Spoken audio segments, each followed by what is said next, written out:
When the Lord Ravager Assad Pramad unveiled his disguise, his clones appeared across plain Arcadia. Assad Pramad made a spectacular entry into the Phantasm Moon Games, sparking widespread panic and turning plain Arcadia into an apocalyptic ruin.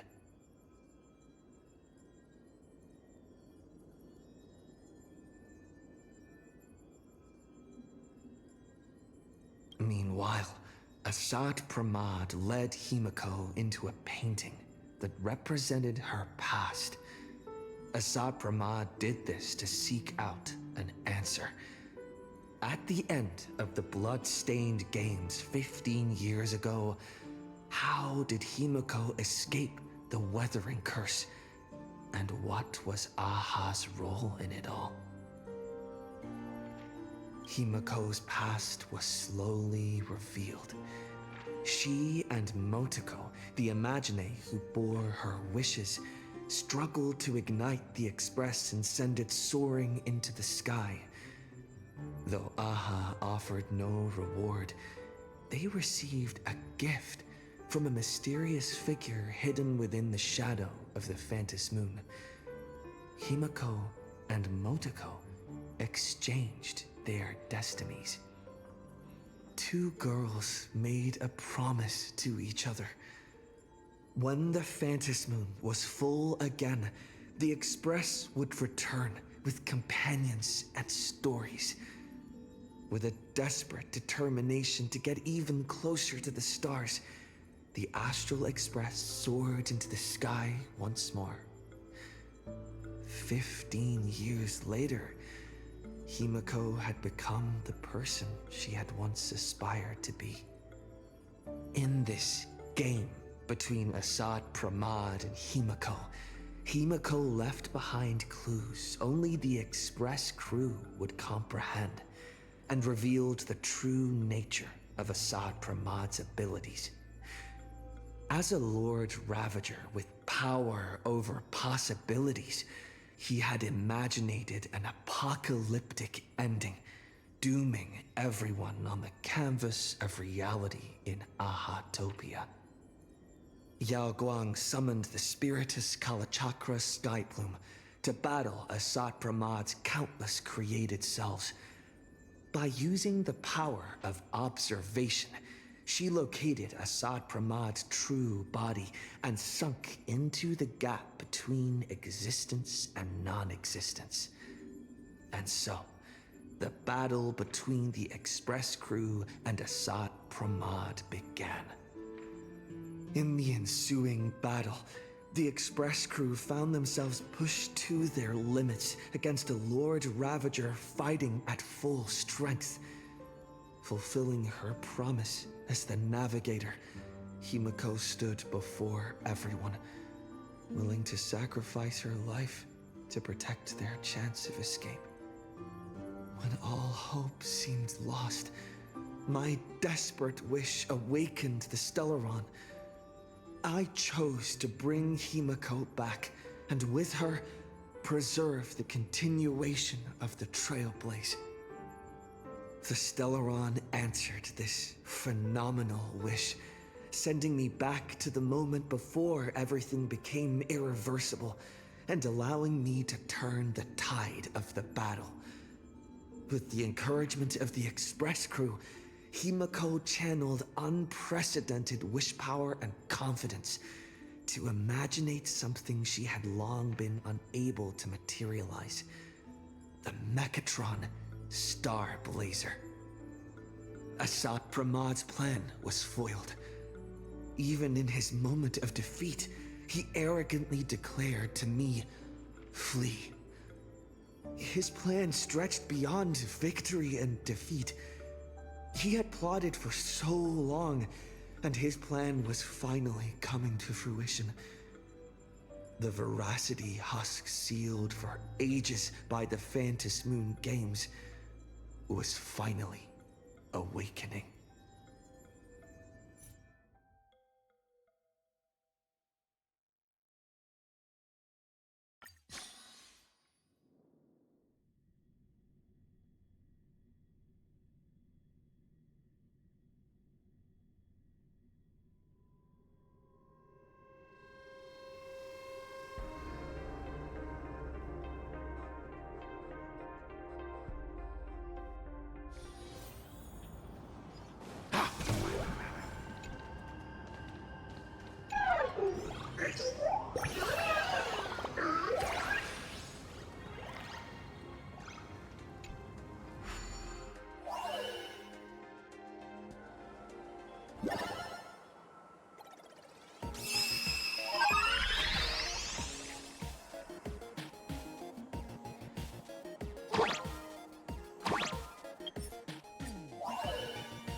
Run. Once the Veracity awakens, you'll have nowhere to run. If you want to live, tell us how to seal it.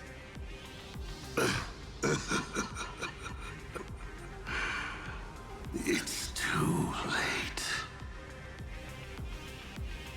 Just like how a star can collapse into a black hole. Once hunger crosses its limit, the husk's awakening will be unstoppable. I've waited thousands of years for this, watching my plans be disrupted, rectified, and delayed time after time. But a true plan doesn't require ingenious calculations. All it needs is patience. Nothing can compete against time, especially time armed with patience. This isn't for you to decide.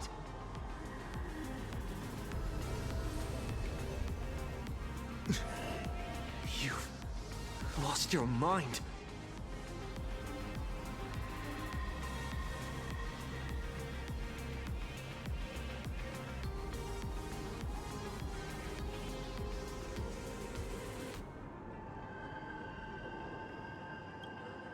He wants to offer himself up as a sacrifice to satiate the husk.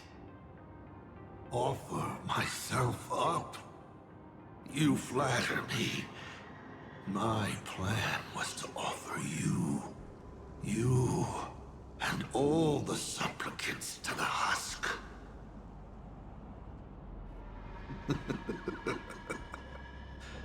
Unfortunately, luck isn't on my side, but a loser should face his defeat with pride, and the victor should receive their rewards.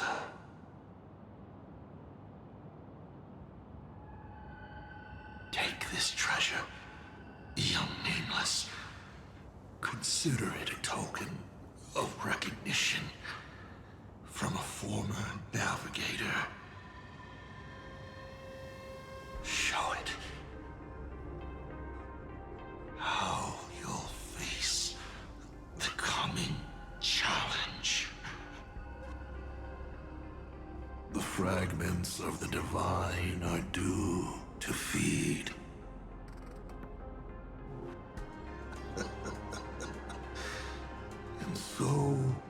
once more, I depart for a destination that never extended me an invitation. From the bottom of my heart, I hope our paths do not cross at that place.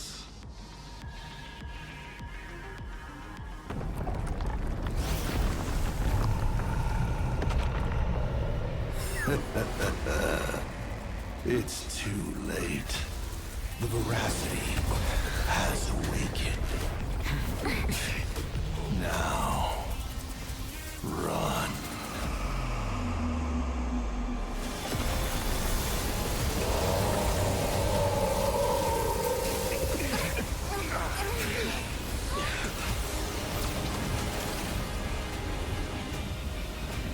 Quick, on to Starblazer, immediately!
Can a girl even catch her breath after defeating a villain? Sapramat is dead, but he's already nailed the apocalyptic nightmare firmly into the fabric of this world. So, where are we headed next? Who are we fighting this time? We gotta do something, right? The destination's always been clear. We're heading to Perdido Station. Calm down, March. Fighting isn't the only thing the Nameless are good for. Leading people safely out of their predicament. Now, that's a mission even more true to the Trailblaze creed than taking down a formidable foe. And that's exactly what we're about to do.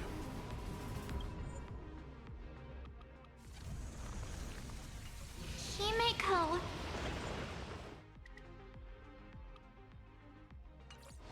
The Husk's awakening can no longer be avoided. So from now on, we need to use what time we have left to do what the Astral Express does best. Everyone, I've arrived at the same conclusion. The Husk's activity index is rising exponentially. It's only a matter of time before the seal completely disintegrates.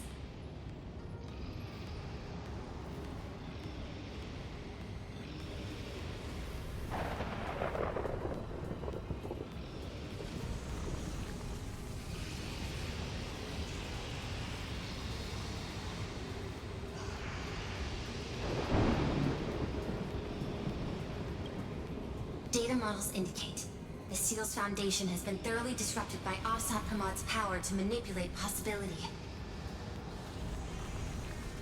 I'm extrapolating every known variable. I'm working alongside Graphia and the Stellaron Hunter, but it will take time.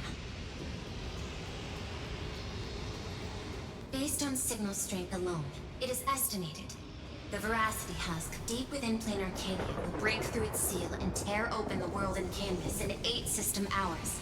When that happens, the planet Ahatopia will be the first course on the menu once the Eon's remains awaken. And 12 system hours after that, the entire Consternation star zone will be reduced to a feast for the ravenous. The Express is the vehicle with the longest known warp range and the greatest carrying capacity.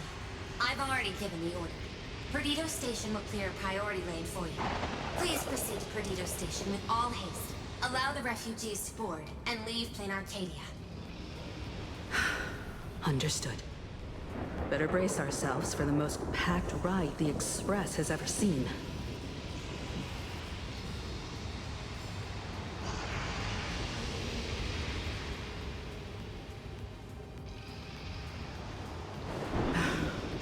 How much longer can the Elwood's roots hold out?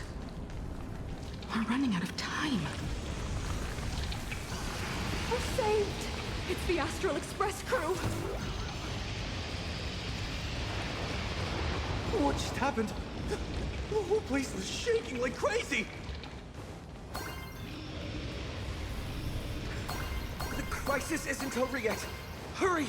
Stay with us! Perdido Station's just up ahead. Please, everyone. Stay safe.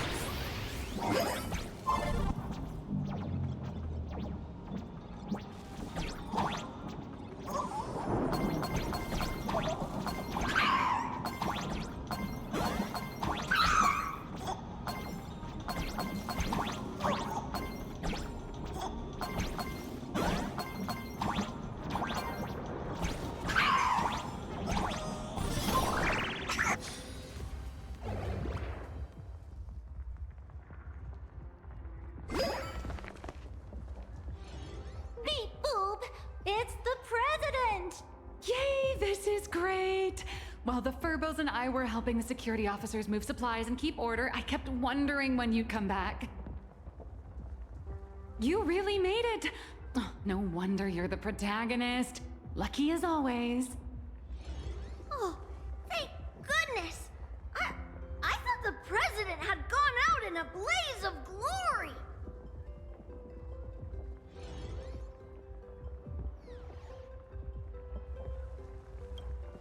Thanks to you, President, everyone's doing great! Oh, by the way, what about that Cienjo general who set out with you? To lock onto Assad Pramad's clones, General Yao Guang was imprisoned within infinite possibilities. I don't even know if she still exists. I see. Her divination came true after all. But, hey! There's no word she's dead for certain. Which means she's definitely still out there. I'll find a way to bring her back. I promise. I'm afraid now's not exactly the time for this. The ground outside is shaking like crazy. Looks like some big trouble is rearing its ugly head. I spotted Miss Kuchiba on a call with my creditor, the esteemed Madame Pearl. They were talking about doing a head count of the refugees and getting everyone aboard the Astral Express. I'd better head back and help them out. Everyone's pitching in and I'd look pretty bad just sitting around twiddling my thumbs. You should go talk to them in the meantime.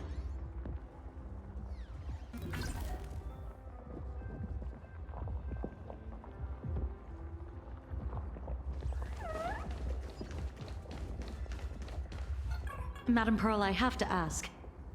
By entrusting this intelligence to us, what exactly is it you're hoping Mr. Ashvale and I will do? What any good security officer and detective should do. Keep Plain Arcadia safe. Keep Plain Arcadia safe? We're not even specks of dust in the face of the husk. Come on.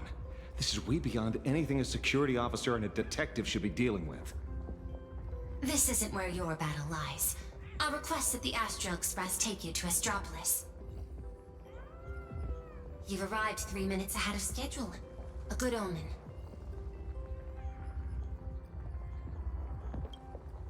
Interesting. And what would you have us do? File a petition? Stage a protest? To the IPC and all their superiority, we're not even ants worth stepping on. The intelligence I'm entrusting to you both comes from years of personal investigation. It isn't encrypted, nor does it have to be delivered to the IPC's top brass. I have but one request. Protect Plain Arcadia at all costs. Perhaps you still remember Jade's invitation. A 7-member summit on the Anti-Destruction Alliance is to be convened in Astropolis. I'm hoping the Astral Express can take the refugees from Perdido Station and bring them there. Before the time comes for the husk to break through the seal, I implore you to report the situation in Plain Arcadia to the IPC's top brass, and ensure that the Preservation's protection is secured.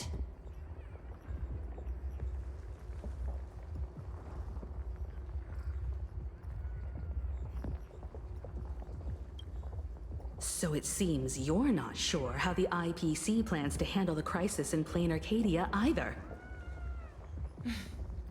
I know the higher-ups' decision-making all too well. Some of them fit the name Stonehearts better than I ever could. Given the current state in Plain Arcadia, I wouldn't put it past someone to propose deploying Star Destroyer arsenals to eliminate the threat once and for all. Madam Pearl, you're not coming with the Express? No. My duty lies here. I shall stand with Plain Arcadia to the very end. Besides, the artistic realm I've sought for so long is finally smiling upon me. 1,000 years ago, Graphia encanvassed the entire world in that very same moment of peril. Now that I have another chance to put brush to canvas, how could I possibly let it slip away? There's no need to worry about me. I've already made arrangements in Astropolis for the current situation.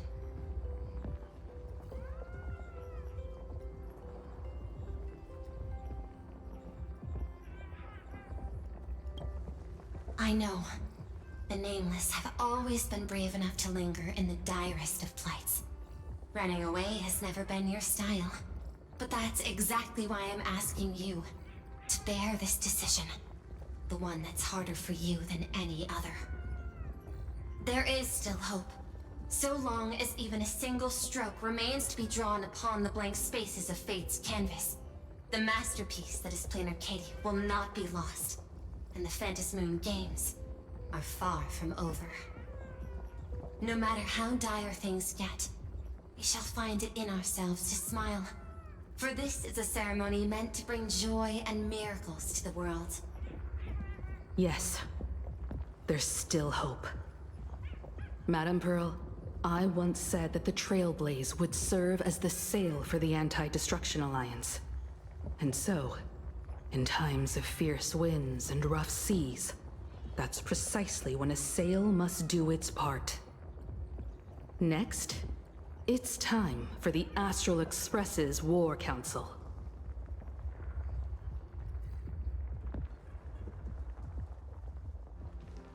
Everyone, we're short on time.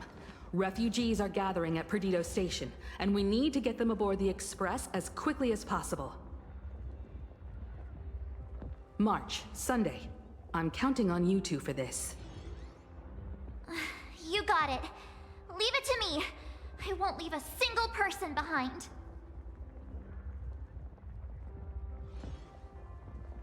Once the Express departs, I'll need you to handle navigation and keep things in order on board.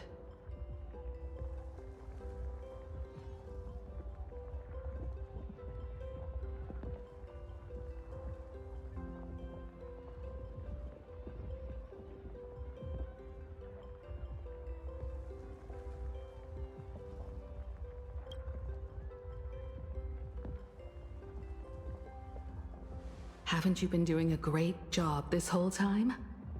From here on out, you'll have to get used to holding the wheel.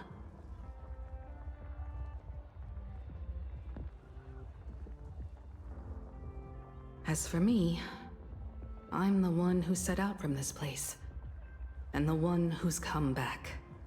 This is my fight, and mine alone. I'm leaving Madame Pearl's request in your hands. All right. I'll get the Express and everyone on board safely to the next stop. I won't let you down. Feels like we're back to that very first moment when we boarded the Express. Well then, I'll stay behind and help Himiko maintain the Starblazer. In that case, the duty of protecting the Express falls to me. I'll be clearing the lane when the Express takes off.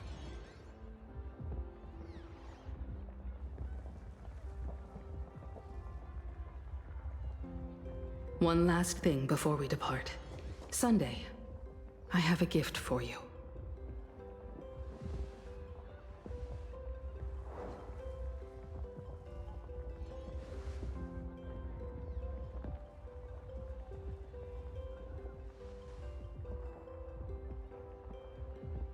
As the Navigator, I'd like to officially invite you to join the Nameless of the Astral Express.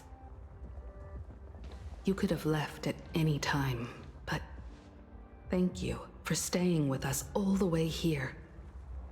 You may not be one of the Nameless who solemnly swore their oaths upon the path of the Trailblaze, but I believe the courage you showed standing beside us against Asat Pramod is nobler than any oath ever spoken. Thank you, Miss Himiko.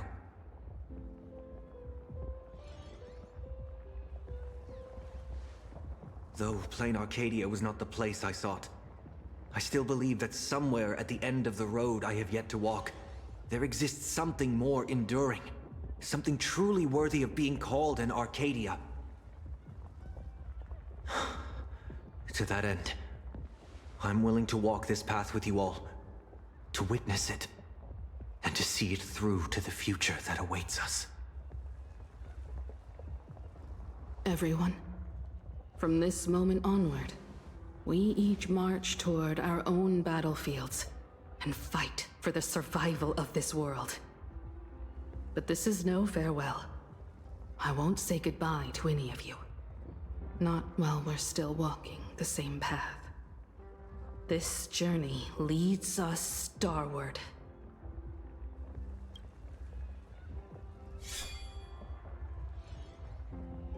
Once I've taken care of things in Astropolis, I'll head back as soon as I can.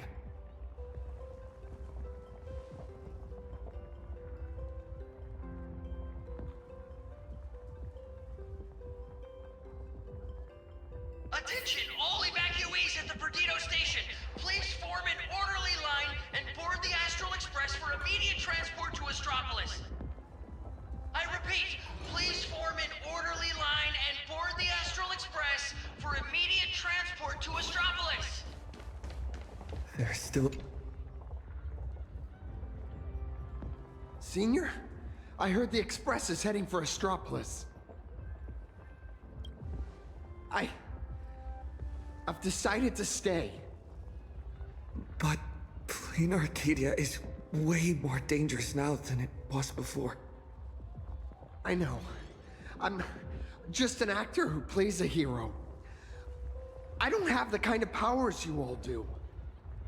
But I can stay behind with the IPC security forces and do more. After all, a hero isn't someone who strikes a pose where the biggest crowd is. It's someone who shows up where they're needed the most. It might not be much, but I'll pilot my Mechatron and do whatever I can to help. So, seniors, go on ahead. I'll be fine here. As Cinderborn, I must be the one standing on the front line when disaster strikes.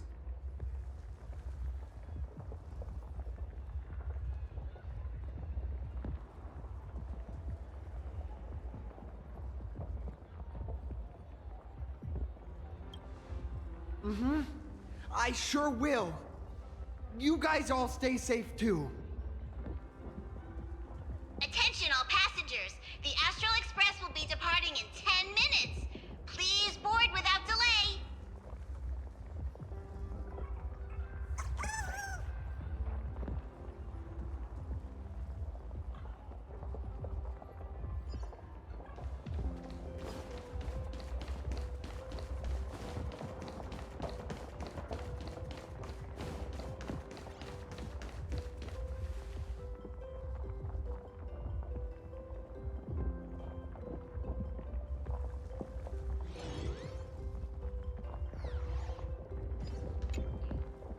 Medicine, food, thermal blankets. This is the last crate. Madame Pearl told us there'd be people in Astropolis to receive the refugees. But we should still bring some emergency supplies just in case. Better safe than sorry.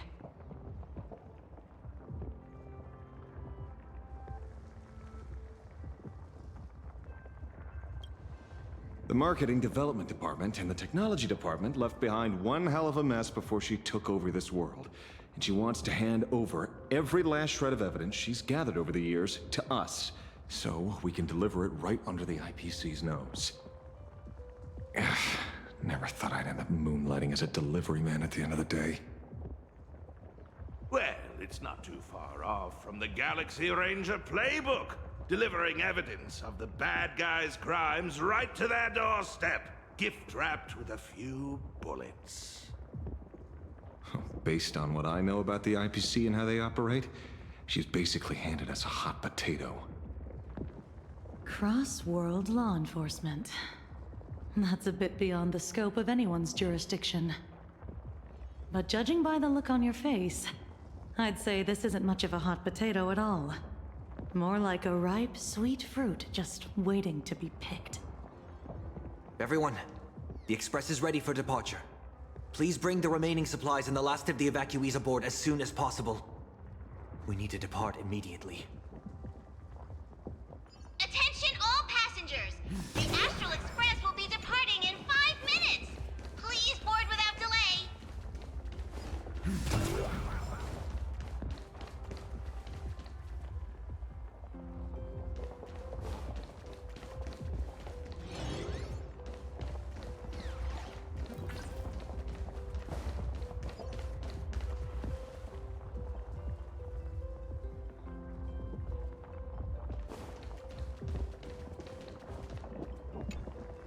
Holy for bully! Imaginary are leaving plain Arcadia? I've heard that Imaginary who lose their wish power will vanish in the blink of an eye.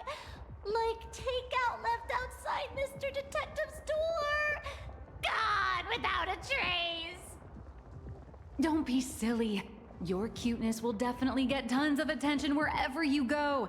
People will shower you with wish power. Anyway, just remember, it'll be fine. You're not gonna die. Really? But I'm a journalist! Has it finally come to the point where I have to rely on my looks to get by? I can't speak for other places out in the middle of nowhere. But Astropolis? That's where Interastral Peace Entertainment is based. And Imaginary there is like a fish back in water. That's great!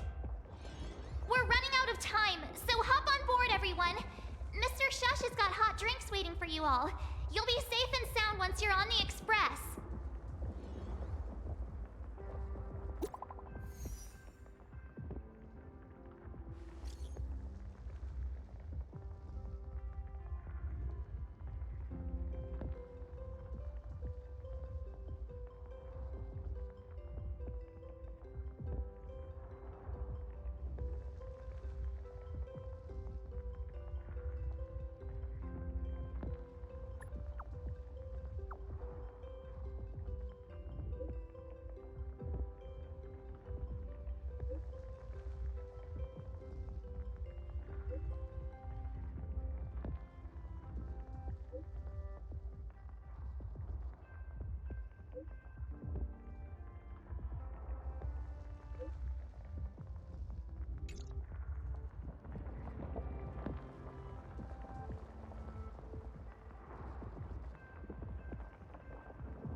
Think the world's end is some kind of public shelter?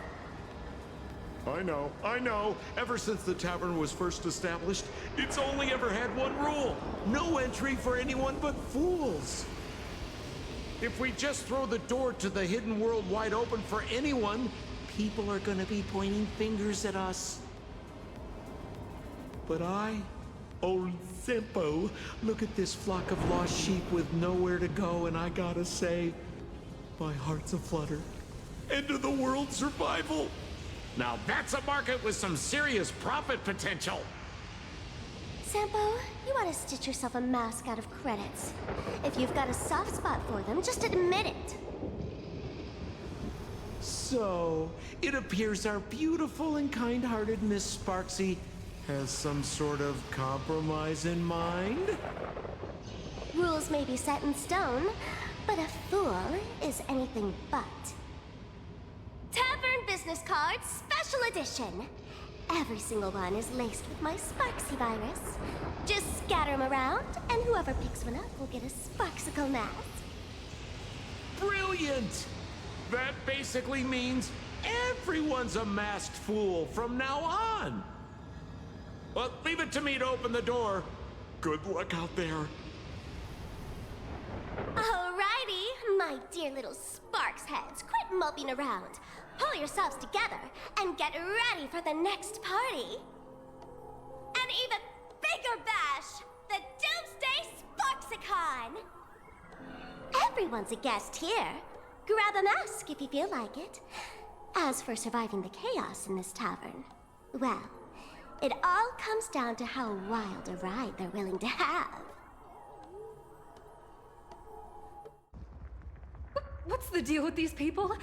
Did Sparksy let them in again? Darn it!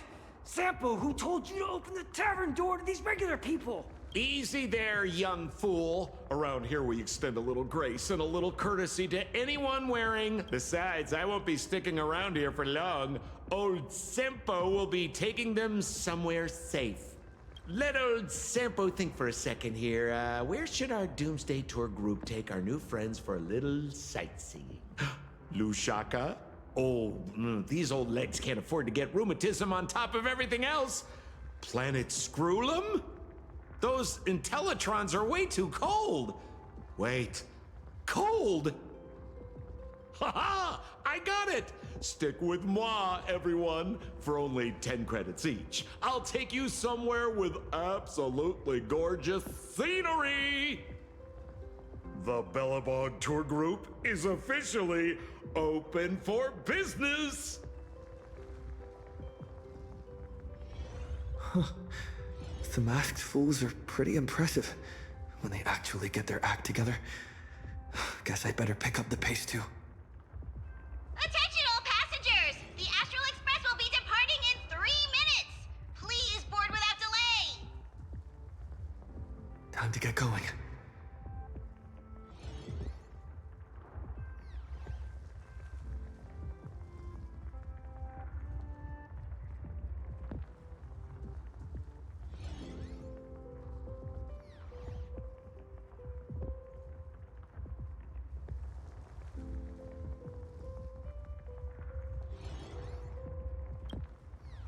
Himiko, Dan Hong, Mr. Yang, hang in there.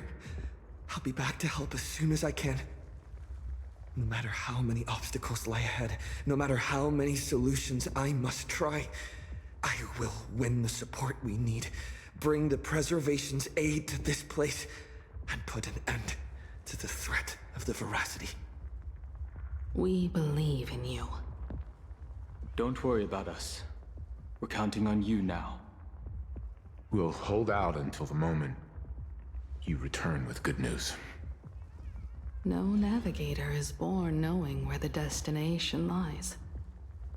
The moment a nameless turns their gaze toward a destination not yet reached, they become the navigator of their own journey. Everyone, it's time for departure. Attention all passengers! The express will be departing in 1 minute!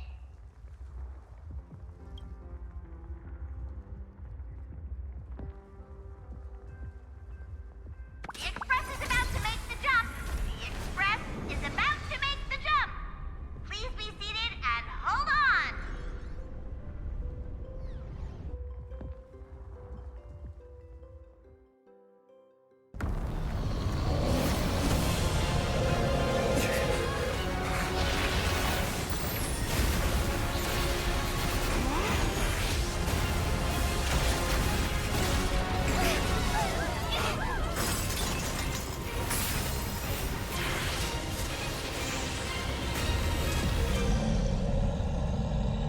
goodness! How could it end here? Let me give you a hand.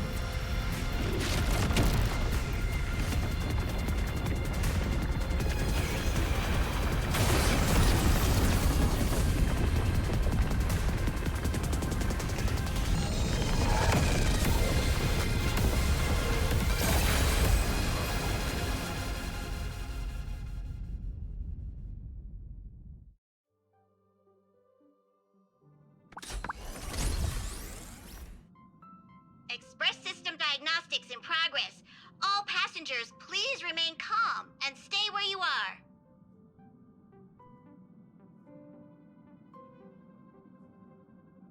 Is everyone okay?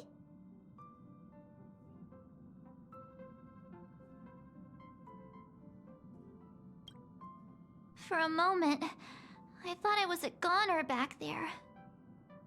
I think I'm getting a little motion sick. You're lucky you can even feel motion sick. We almost didn't make it back there. Did you guys see that giant hand sweep past the window? It just came down from the sky and swatted the Phantom Moon away.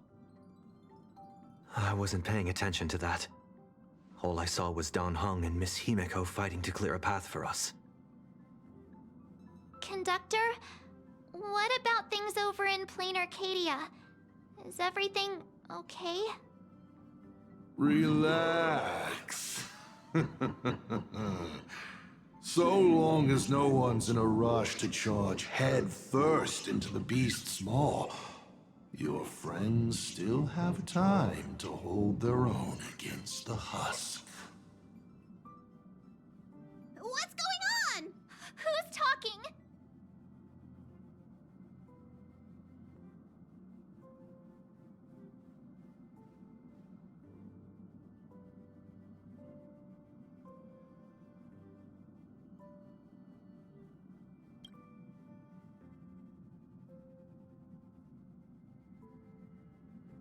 Why would you bring something like that back here? I heard that too, but I never thought you'd actually have the guts to take it. That's the head of a Lord Ravager we're talking about here. It's hard to say whether Asat Pramad's head is that hand, or this die. We've got enough trouble as it is. The Astral Express does not welcome it. Dear conductor, don't you think that's a little harsh? Thanks to you, the Express has had more close calls with death than Pop Pop can count. Don't make Pop Pop find a blender and turn you into a smoothie. It's all over now, conductor. I'm just a die left behind by Asat Pramad, a harmless toy that can't even move on its own.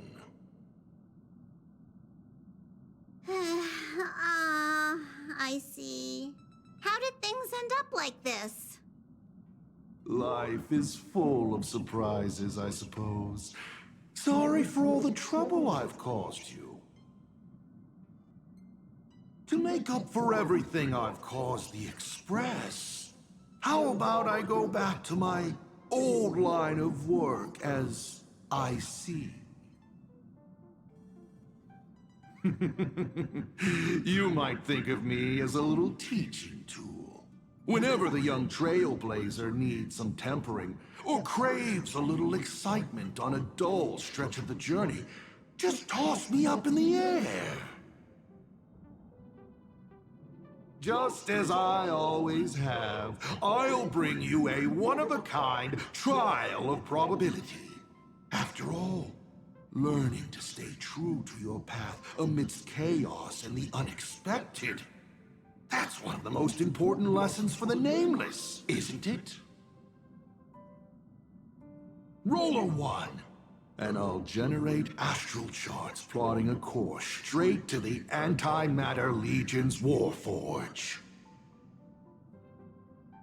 Roll a 2, and for the next hour, every beverage on the Express will be replaced with high-energy fuel, or Vaughn walks iron-eating stomach acid.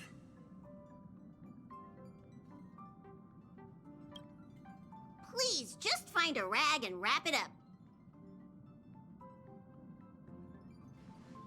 I can tell. Back when Icy, the Starseer, was around, the Nameless never lacked the opportunity to go on an adventure. Times have changed. Passenger with Himiko away, you'll need to step up and take on the role of acting navigator.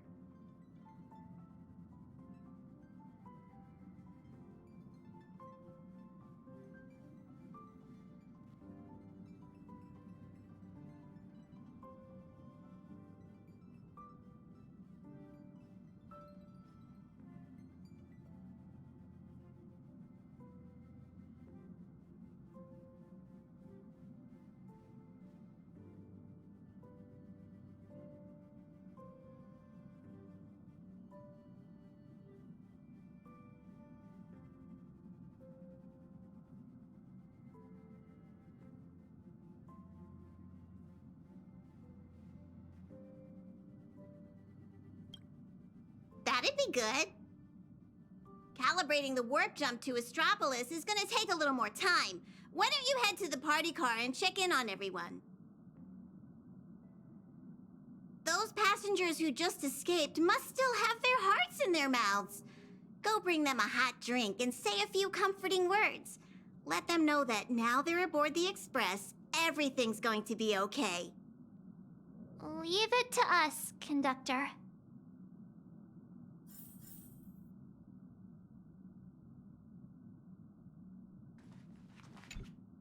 Acting navigator.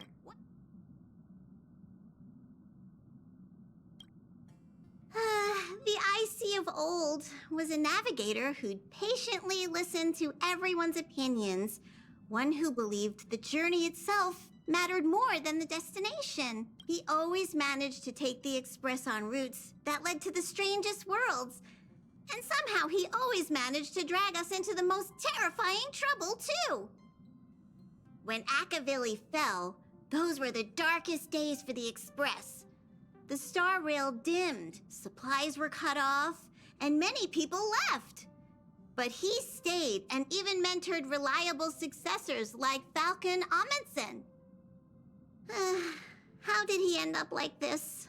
From the person he was back then.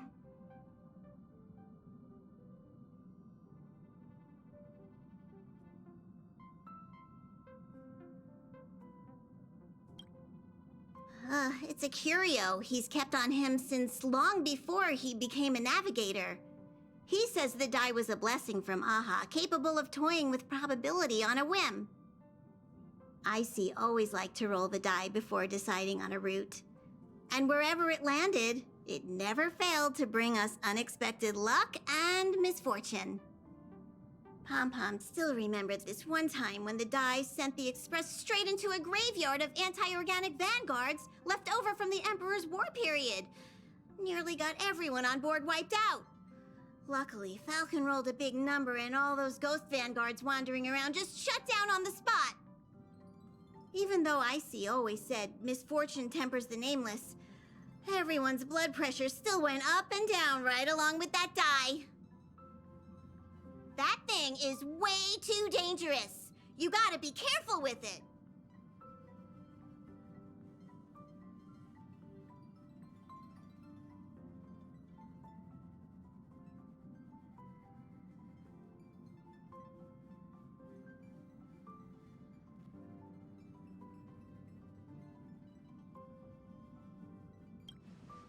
Whoa! Before Pom-Pom knew it, all those memories just came flooding back! Anyway, Pom-Pom's got work to do. Now hurry along to the party car. Everyone's been waiting for you.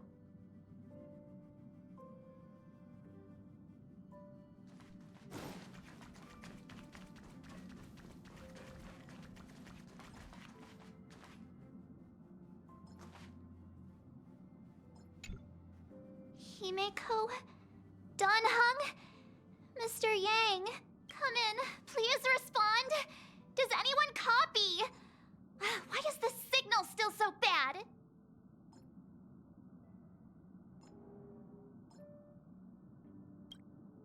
It's our first mission without Himeko by our side. I just can't help feeling a little uneasy. Miss March, sometimes no news simply means they're still in the fight. Don't worry. I'm sure they'll be fine. I know, but I can't help it.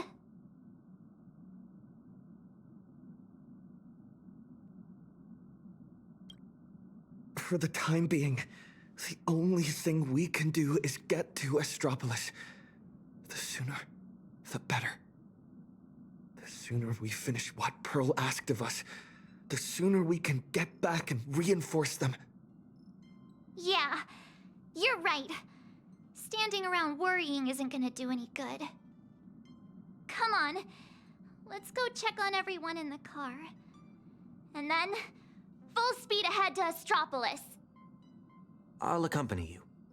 Back in Penacony, easing worries and soothing troubled hearts was practically my day job.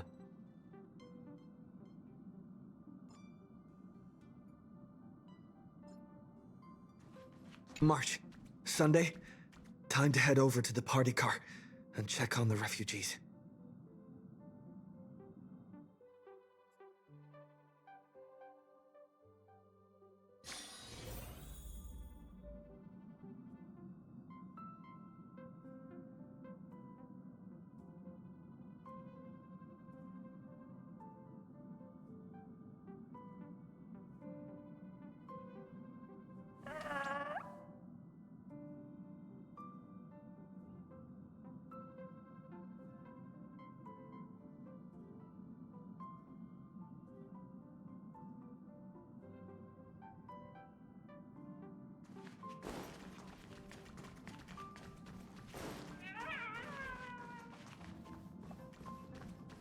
We're home. It's gone. Daddy, where are we going? I don't want to go out anymore. I want to go home to Mommy. We'll go home soon, I promise. Little one, I'm afraid we'll have to find somewhere safer. Think of it as being a brave explorer for a little while. Explore? Even heroes in stories have to retreat sometimes before they can find the weapon to beat the big bad monster. So I'm gonna be a brave explorer. Some people look miserable. Others are crying. The mood around here feels so heavy. Their homeland is about to be destroyed by some unknown catastrophe, and they're being forced to leave everything behind. Far from home, to a strange world on the other side of the cosmos. Everyone's on edge, not knowing what the next moment might bring. What are we supposed to do? Fear is contagious. It spreads from one person to the next. One person cries, and 10 more start to panic. Let me try using my tuning to soothe these people.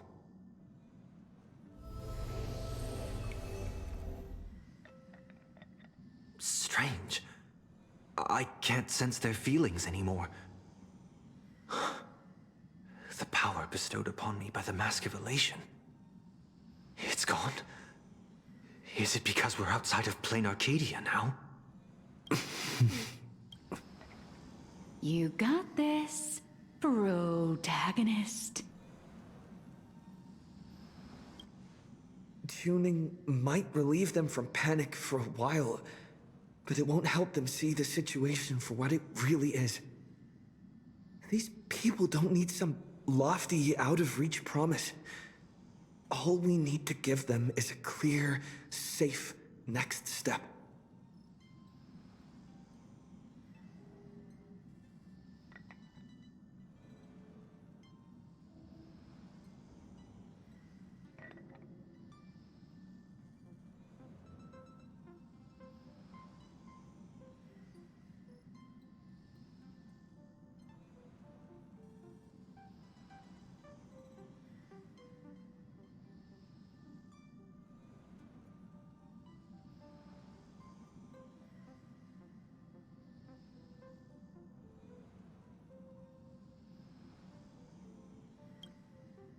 So, where we're headed, is it safe?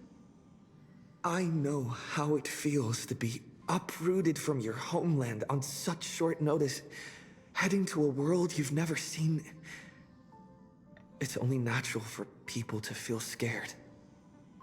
Our destination is hardly some dangerous, uncharted wasteland. Astropolis is one of the major worlds under the IPC, equipped with comprehensive shelter facilities and legal protections.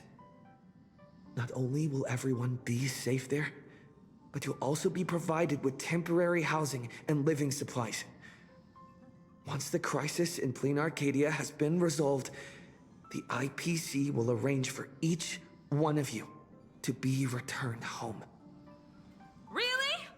You sure those bigwigs at the IPC won't just treat us like a bunch of rats and slam the door in our faces?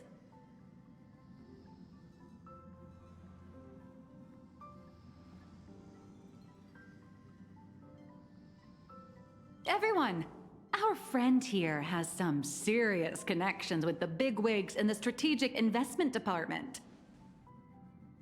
I'm sure you've all heard the story of how he fought for the interests of Eurillo 6, haven't you?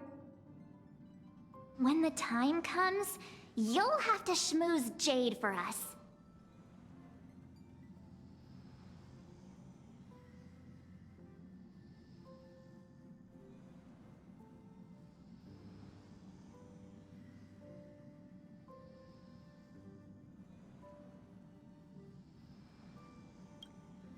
I know that some of you still have loved ones back in your homeland. And some are grieving for all that it's been through. But Plain Arcadia is still standing. Its light still shines on the Express's astral charts. Because there are still many brave souls fighting on that land. The Nameless, the Stellaron Hunters, the Masked Fools, and, of course, Madame Pearl. But is there truly any way to stop those things crawling out from underground? Everyone! The Astral Express just took down a Lord Ravager, and the ones still there in Plain Arcadia are none other than his most trustworthy companions. I have faith in them. The same way I have faith in everyone here in this car right now. They haven't given up on this world. We cannot allow ourselves to be overcome by fear or despair. Everyone, once we reach Astropolis safely, we can bring the crisis in Plain Arcadia to the attention of more powerful forces across the cosmos. And when that happens, everything taking place on this... And that's what this journey is all about.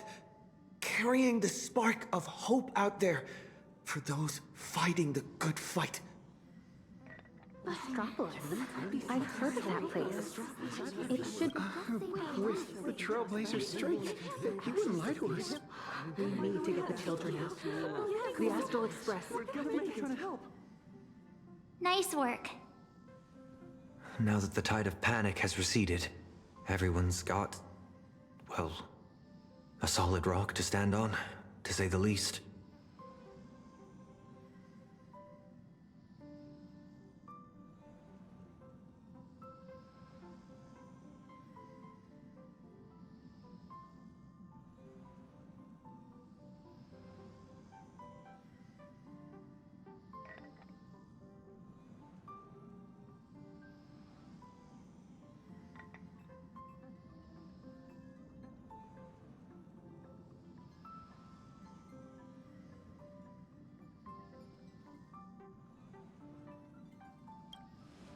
I have to say, your ability to deliver a speech is unexpectedly impressive.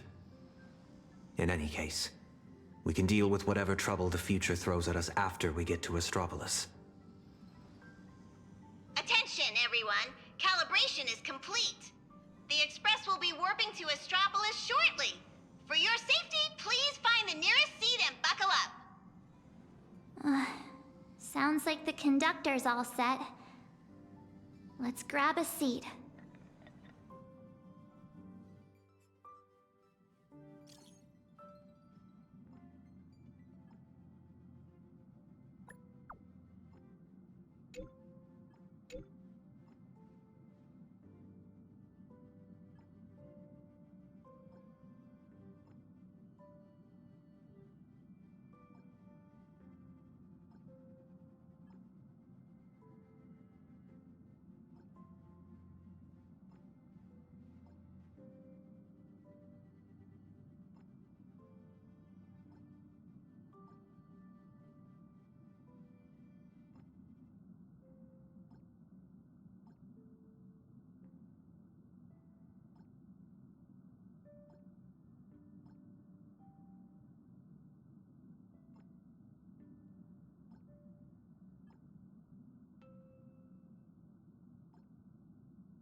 primed. We're ready to depart at any time.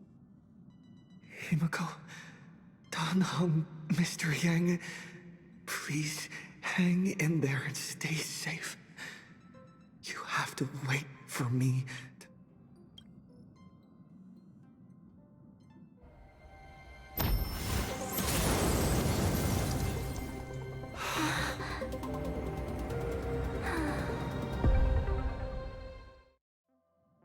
So that giant cube is... Attention all passengers, the warp jump is complete. We have arrived safely at Astropolis. So what are we supposed to do next? Himeko and Mr. Yang always make it look so easy. Like it's just step 1, 2, 3. But now that they're gone, I end up completely flustered.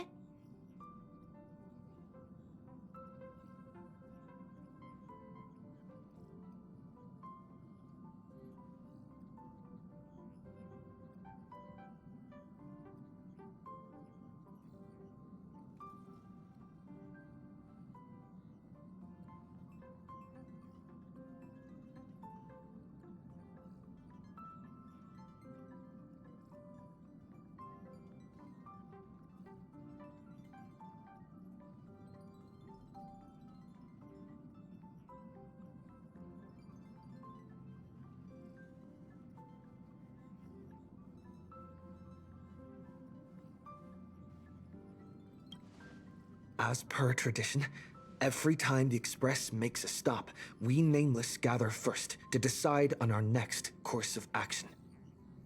Incoming encrypted transmission from Astropolis. Looks like our discussion will have to be put on hold. Friends of the Astral Express, you're finally here. I've been receiving intermittent hyperspace transmissions from Pearl. I'm now up to speed on the emergency in Plain Arcadia, where the husk is about to break free. Himeko and Madame Pearl, are they okay? Based on the timestamps, they were still fighting as of right before your arrival here. I'll authorize landing clearance for you immediately, and have someone sent to receive you. Welcome to us. I've also made proper arrangements for accommodating the refugees. Please have the representative from the Department of Aberration Defense coordinate with them. It's rare to see Madame Jade without a trace of a smile on her face. Well, you know what they say. The fewer the words, the bigger the trouble. I'll go notify the conductor and get the docking car ready. And I'm going to inform Miss Nilux, Mr. Ashvale, and Miss Kuchiba. We'll need their help getting everyone settled in. Friends, the docking car is standing by and ready to roll. Let's head out once you're all set.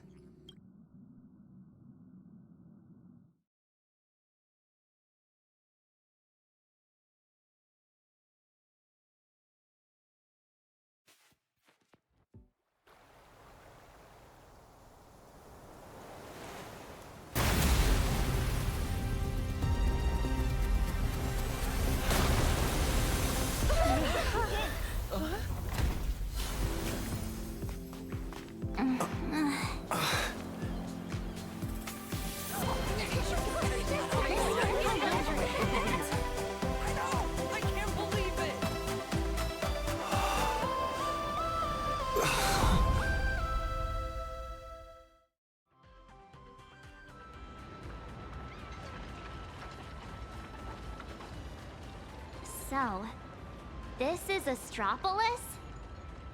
Trampolines, beach volleyball, and the smell of barbecue wafting in from who knows where. Guess this is what vacations are all about. We just barely escaped with our lives. And now we're suddenly greeted by this scene of peace and prosperity. It feels surreal. Like stepping back into Penacony all over again. For the people of Astropolis, the events unfolding in Plain Arcadia still seem like a distant affair.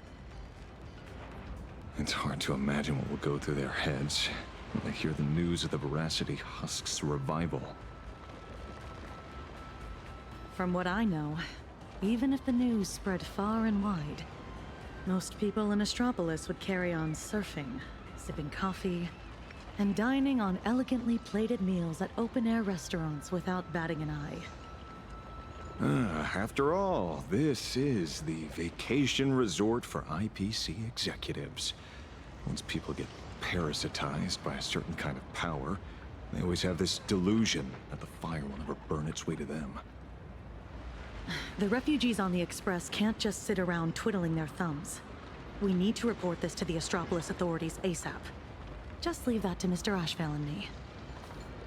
Sounds like a plan. Now let's get moving. And don't forget to bring Mr. N along. His brain works faster than the two of ours put together. Oh, wait. Take me along, too. Everyone's got something to attend to. How can I just sit here doing nothing? Well, that won't be necessary. You see... Oh, right. As the Astral Express's biographer, your comic's still running, isn't it? You wouldn't want to miss out on the Express crew's adventures in Astropolis, would you? A fair point. But I can't just keep being a walking camera, can I? Miss Nihilux, we understand how you feel. But the work Ashvale and I have ahead of us is... incredibly tedious. And will no doubt be up against Astropolis's massive bureaucratic machine. Please just leave all the bickering and legwork to us. Those two acting all hush-hush. Are they on some kind of secret mission or what? Madam Jade said she'd send someone to receive us.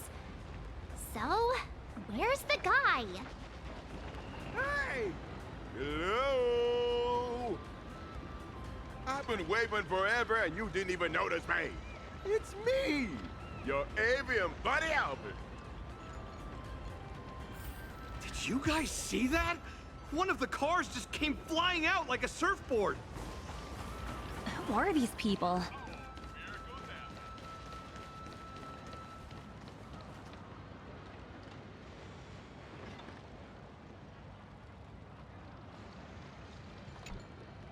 Surprise! Didn't see that coming, did you? Mr. Owlbird? What are you doing here? After all those episodes of Keeping Up with Star Rail, don't tell me you still didn't know the show's physical studio is right here in Astropolis. Do you have any idea how hard it was for me to get away from my mountain of work? All because Madam Jade asked me personally to come pick you up. Picking an old friend of the Astro Express would do the job best. What's she being all secret about anyway? I'm a pretty big deal in Astropolis, you know. Come on, can't you give me just a teensy little hint?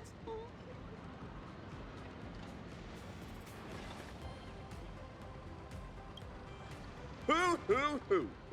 I see. It sounds like a hoot. Not like a hoot. The only hoots I give are literal ones. Anyway, I'll pry no more. Wordplay? Seriously? At a time like this? Unbelievable. Easy there, young lady. There's no rush.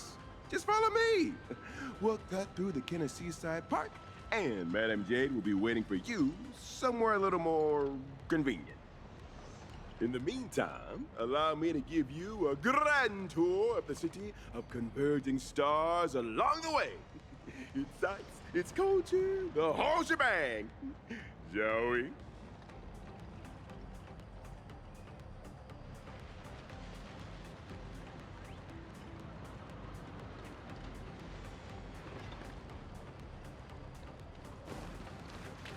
Speaking of which, why is this place called the Kenner Park? Ta-da! The answer is... The administrator of Astropolis is named Kenneth Loretta, and he's the one who designed the Seaside Park. All right, we're not here for sightseeing. Can we just put the tour guide act on hold for now?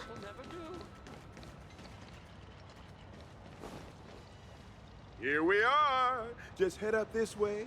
Madam Jade's waiting for you on the hotel? The Tide of Terminator Grand Hotel, huh? So this is the spot Madam Jade picked. Pretty tucked away, I gotta say. Wait, you've been here before? Well, I did actually live here for a while back in the day. You know how it is. As a comic artiste, my greatest talent is traveling around the world, alternating between field research and deadline crunches. Every time I do an interview, I can't help but envy you guests who get to travel far and wide and rack up all those amazing experiences.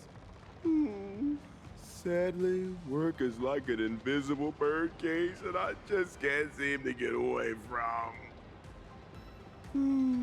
Well, the mission Madam Jade assigned to me is all wrapped up. Much as I hate to say goodbye to you all, I gotta be on my way and get back to recording the show. Before I head out, I hope you don't mind me asking, Trailblazer, since you graced Astropolis with your presence, would the Keeping Up with Star Rail production team have the honor of interviewing you and your friends? Really? That'd be great! Well, I'll take my leave. Hope your chat goes smoothly.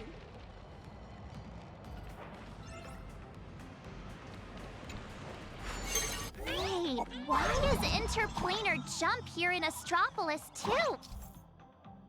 What? Come to think of it, I think I might have also spotted some Imagine along the way.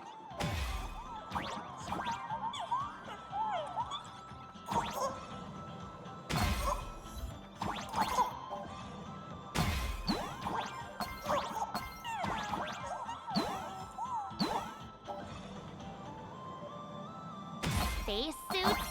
Jetpacks? Well, aren't we keeping up with the times?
It's been a while, Nameless.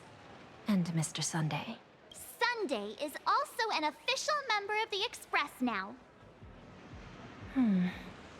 Sounds like a lot went down during the Phantasmoon games. Nice to meet you. I'm Nihilux, a comic artist.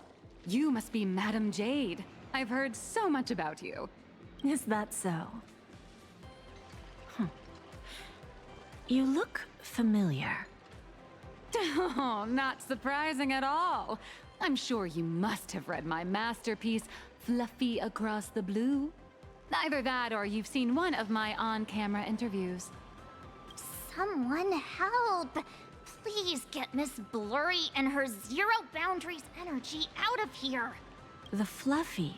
Yes. Pearl has mentioned that comic to me before. But what we need to discuss next has nothing to do with comics. So if you wouldn't mind excusing us. Fair enough, but I'm guessing whatever you're about to discuss is closely tied to planar. That place is my home, and its future will be determined by the IPC's decisions. I think I have the right to remain here. For as long as I can remember, I've been a bystander, recording other people's stories with my brush.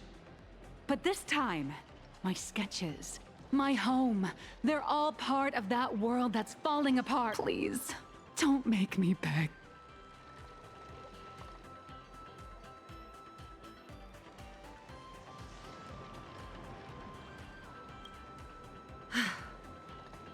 There are 8 system hours before the husk of veracity breaks through the seal. Pearl's transmission conveyed both her resolve and her plan to save them. She intended to invoke the gaze of the Amber Lord and borrow the power of preservation to encanvas Plain Arcadia once more, buying time against the husk's breakthrough. To that end, she was willing to offer up her cornerstone. But before her message could come through, someone within the IPC, as if they had already seen it coming, issued an early warning about the husk in Plain Arcadia. At the same time, the one who issued the warning proposed a targeted plan. Weaponize the Veracity's husk and transform it into a weapon against destruction. In which case, we would not only neutralize the threat posed by the husk, but also eliminate Nanook's minions, once and for all. Perhaps even wound the Eon themselves. By comparison, Pearl's proposal looks more like it's just stalling an inevitable catastrophe. Convert the husk into a weapon? If we do that, all of Plain Arcadia would cease to exist, wouldn't it? Once that happens, then he may... My friends, 2 Stellaron hunters, Madame Pearl, and countless citizens out there are still fighting for Plain Arcadia. As long as there's a chance to help them, as long as there's still a glimmer of hope, I'll pay any price without hesitation. But there is one price I refuse to pay. Their lives. So, who proposed this plan? Oswaldo, from the Marketing Development Department. That monster! Does he have even an ounce of humanity? Human nature isn't even my main concern here. I'm more doubtful about whether this plan can actually work. I mean, was there really not a single person at the IPC who stood up and asked that guy if this plan even had a snowball's chance of working? Of course there was. But standing behind Oswaldo was none other than Miss Yabuli from the Technology Department. As the de facto leader of the Intelligentsia Guild, Yabuli has spent years researching this technology. She's staking her personal reputation on seeing it put into practice.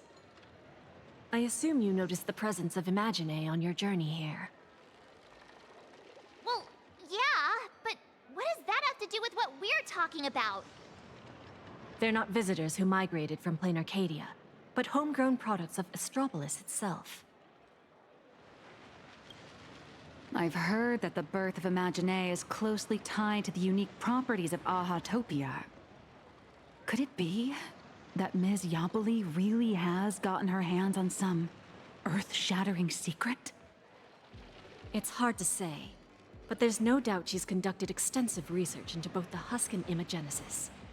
Her claim that she can manipulate the husk of veracity doesn't seem to be some spur-of-the-moment delusion.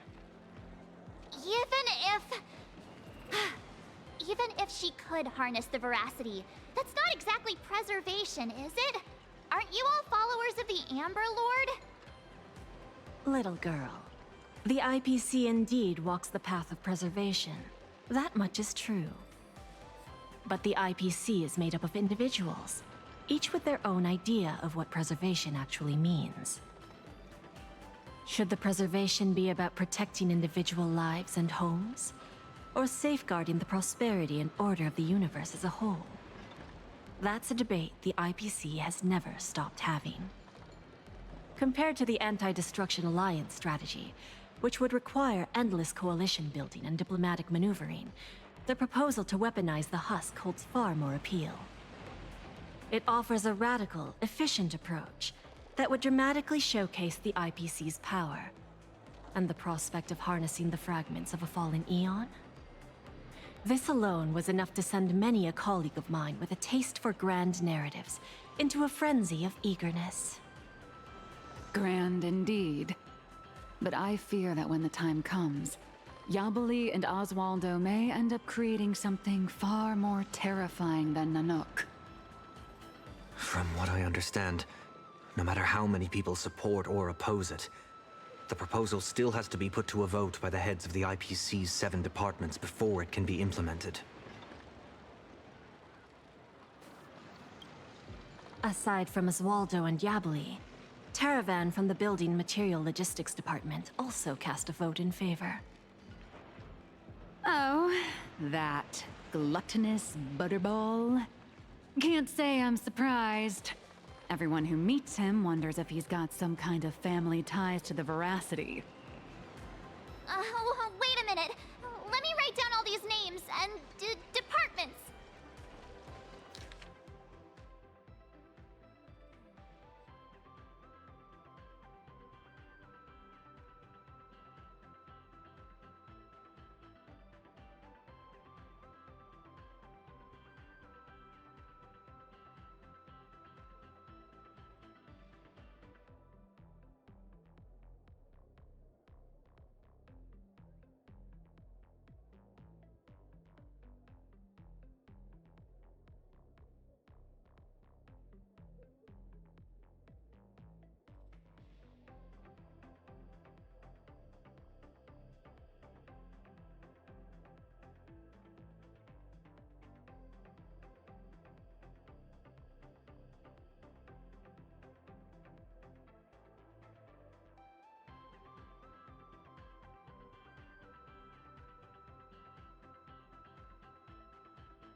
You don't need to remember all that. All you need to know is this. The score's 3-3. For the time being, we're tied. Whew. Thank goodness. Sounds like things haven't gone completely off the rails just yet. Wait, 7 departments, 7 votes. Did someone abstain? The power to cast the deciding vote fell into the hands of Mr. Arita from the Traditional Project Department. Instead of tipping his hand at the meeting, he postponed the vote. And in 5 system hours from now, he will give his answer at the internal decision-making conference. How long? 5 system hours? In other words, it's only a matter of 5 hours before Plain Arcadia gets canvassed again. Or becomes a total sacrifice to the weaponized husk. And our goal is to convince the undecided Mr. Arita? Precisely. As a matter of fact, he refuses to meet with anyone, especially lobbyists from within the IPC. Arita is the most senior of the 7 department heads, and the most low-profile one among them all. Apart from showing up to make calls at key moments, his schedule is never made public.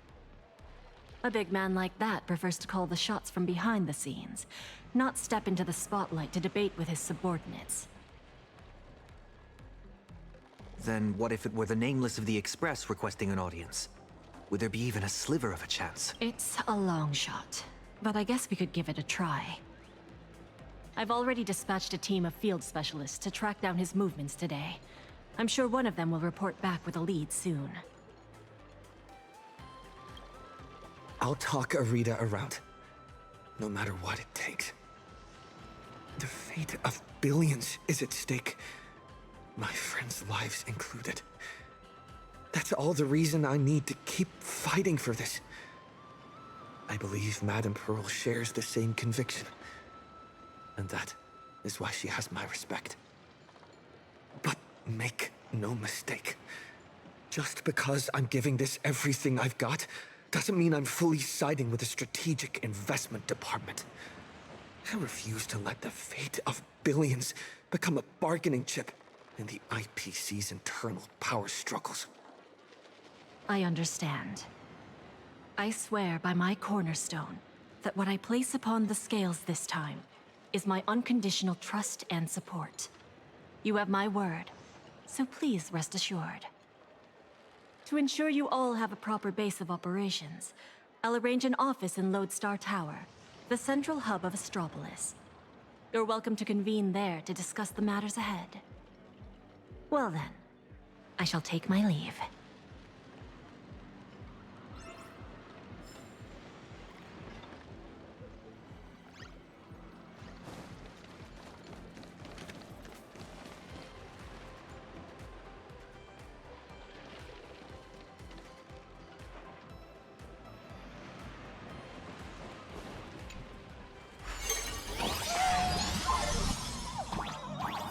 No.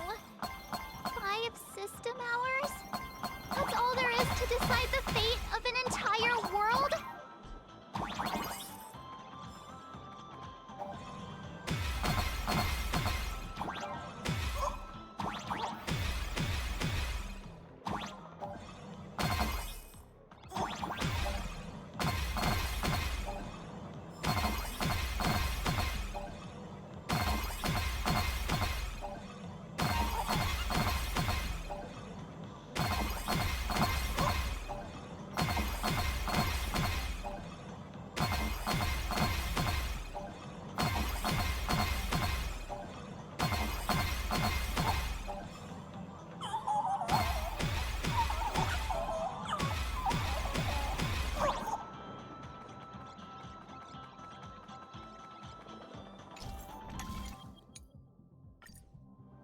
What kind of people does Jade send into the field?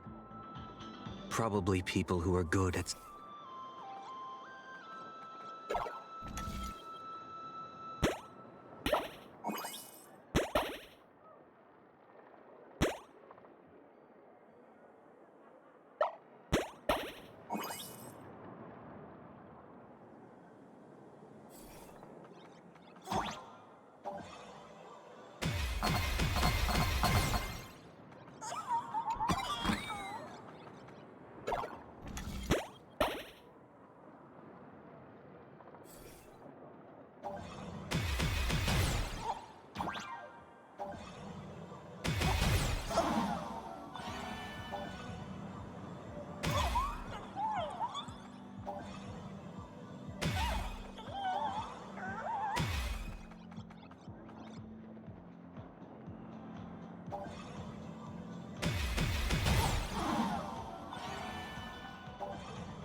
They've got intel already? Madam Jade's team really is something else. They want us to meet at a restaurant. Sounds like they found where Arita's been... So we just barge in and ask for a meeting? Would Arita even agree to see us?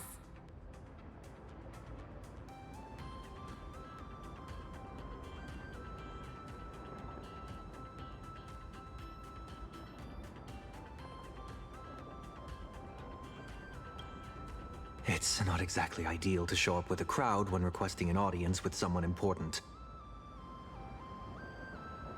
How about this? He and I will head out, while March and Miss Nilux go on ahead to the Lodestar Tower and get settled in. Fair enough. If I tagged along, I'd probably put my foot in it and make things harder for you two. We can't delay any longer. Let's split up and get moving. Oh, right. This is my first time teaming up with you. Huh, Sonny? Missing Dan Heng already? Don't worry. I'll try not to hold you back.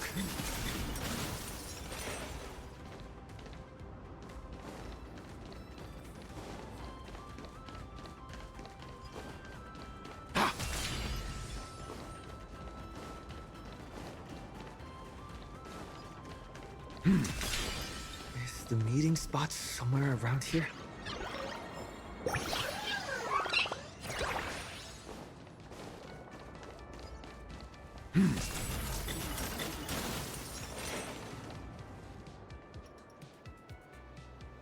Wait. That figure! Is that you, Scott? You're still alive?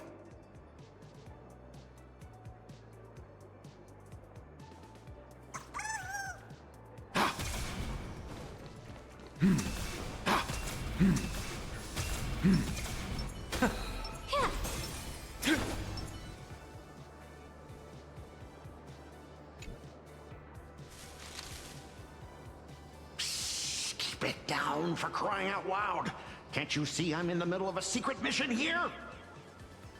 Thanks to your immense generosity, I, Scott, have come back from death, and now I'm back to repay the favor. And this is... Oh, almost forgot. This is an old acquaintance of mine, Mr. Scott. You're the IPC victim from the bloodbath in Dovebrook. So, Mr. Scott, how exactly did you survive?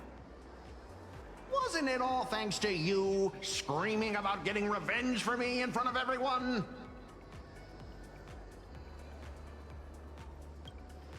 Oh, please. Would I ever lie to you? Shall we run it back on the VCR? This one is for Scott. And this one, this is for everyone you've tormented! All right, I said it. So what? I'm kind of starting to regret it. Well, it's too late for regrets now. After Interastral Peace Entertainment broadcast that fight, everyone started asking the same thing. Who's Scott? When I was alive, I never imagined I'd ever have that kind of insane clout. That's probably why one day I suddenly woke up in my office in Astropolis as if everything had just been a dream. It seems wish power doesn't only take effect in plain Arcadia. It can work in Astropolis, too. My fault. I've been rambling on about everything except what actually matters. But how lucky am I? I just got back from hell, and already I have a chance to repay your kindness. Madam Jade asked me to share what I know about Arita with the two of you. So, Mr. Scott. Of course! The many secrets of Astropolis are practically pinned on a public bulletin board for a wallflower like me. Someone who can slip through walls and go completely I sneaked a peek at Arita's secretary's shredder and pieced together his itinerary. Mr. Arita will be dining at this upside-down restaurant today.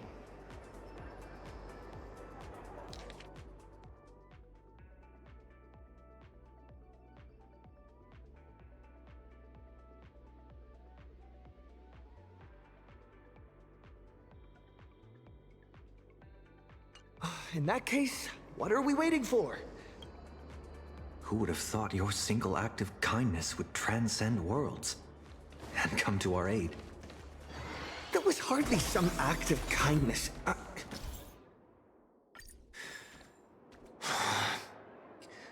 should have kept my mouth shut.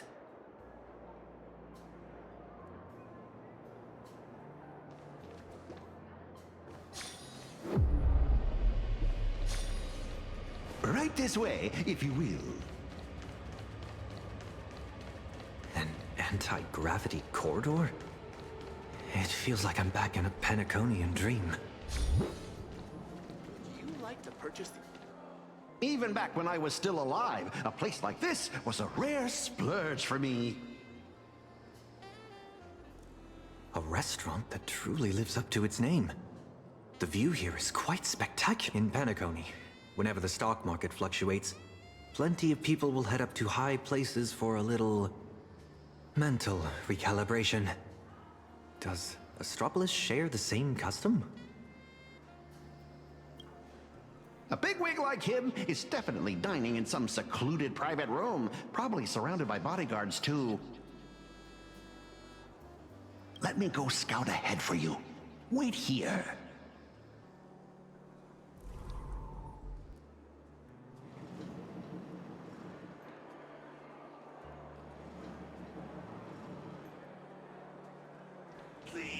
Welcome. We're the only department without AI assistance. Betray my squad. May I ask, will you be dining with us or just stopping by for drinks?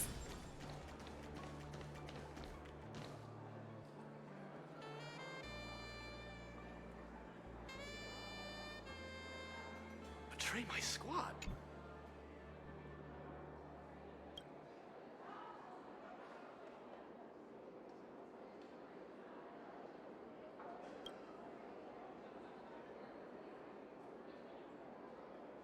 Welcome, distinguished guests. Shall I recommend today's specials? We have emerald mushrooms, flown in fresh from Von Walk, and the giant prime tomahawk steak. What?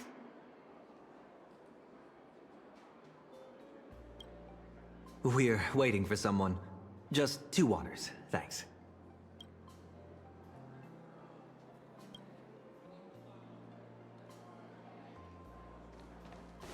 Wait a minute. Is that Asta?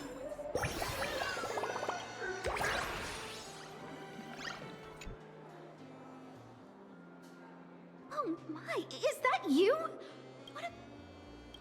What do you mean? Astropolis is my hometown. I've mentioned it before, haven't I?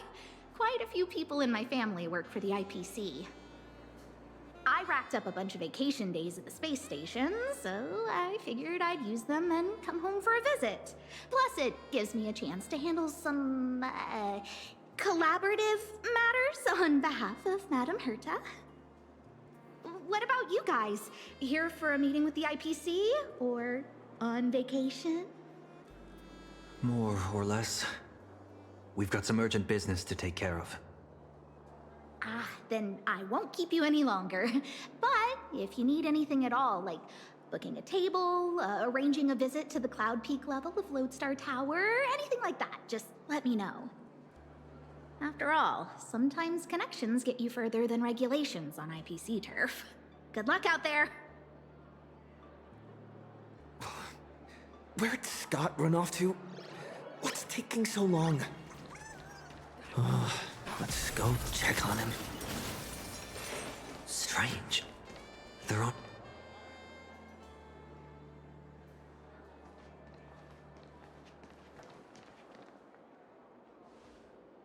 Do those shades look familiar to you? Wait. They appear to be Mr. Scott's. What exactly happened here?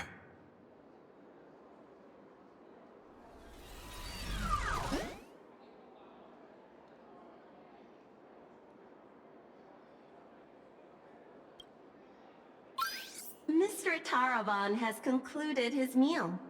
Items consumed during this dining session: 100 portions of prime tomahawk steak, 30 blocks of dragon scale cheese, 10 servings of emerald mushroom salad, assorted Lushaka blue spotted sashimi, and gold flake wine. Taravan? That's quite the appetite. And you are? I am Mr. Taravan's personal dietary management robot. My duties include monitoring his blood pressure before and after meals, and ensuring he takes his high-potency digestive enzymes and gout medication. My regards to you both. All for the Amber Lord, and that eternally bottomless dinner table. Wash your hands before you eat. Rinse your mouth after the treat. Good health makes for a happy life. Yo ho, yo ho. So, this isn't some private room for Mr. Arita at all. You guessed correctly, Penaconian exile.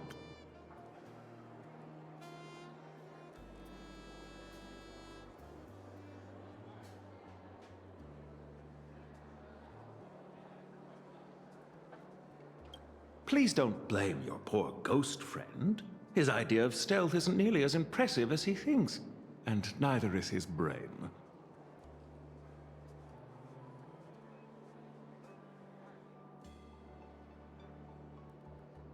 With just a little bit of misdirection, he dutifully led you straight here to me.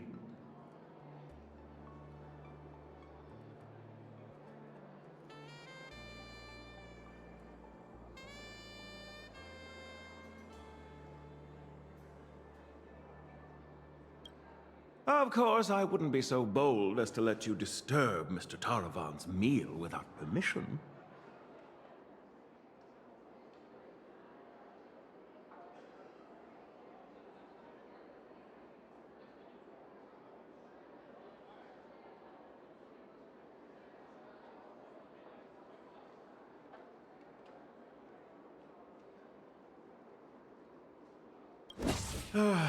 Allow me to introduce myself. I'm Kenneth Arita of the Traditional Project Department. Traditional Project Department? Arita?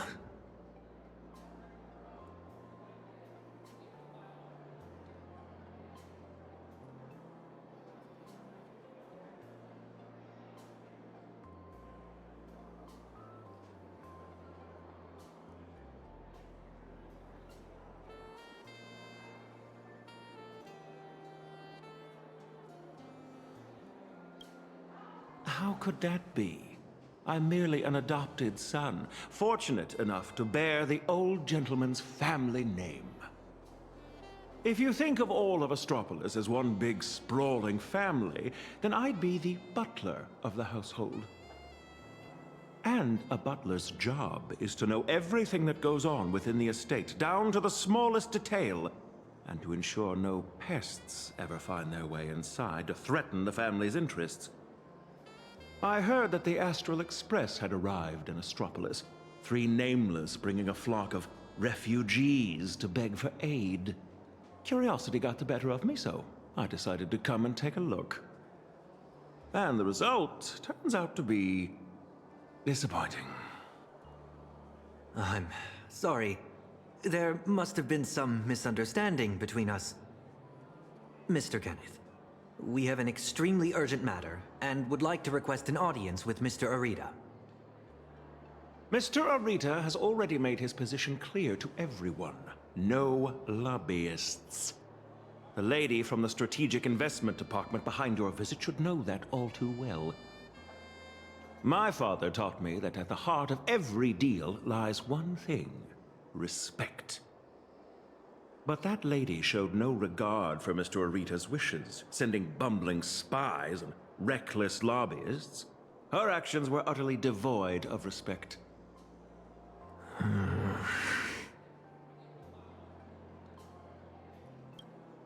Kenneth, we're not spies, nor do we mean to offend you. We're just a group of desperate people with nowhere else to turn. My friends are back in Plain Arcadia, and every living being in that world are in grave danger right as we speak. On behalf of the Astral Express, I make this promise to you, and through you, to Mr. Arita. So long as he is willing to cast the deciding vote against the weaponization of the husk, the Express will bear any and all costs and obligations that arise from it. Please, make sure this promise reaches him. The bond you share with your friends is truly moving. However, I'm afraid I can't do that. As for this spy right here, I can give him back to you.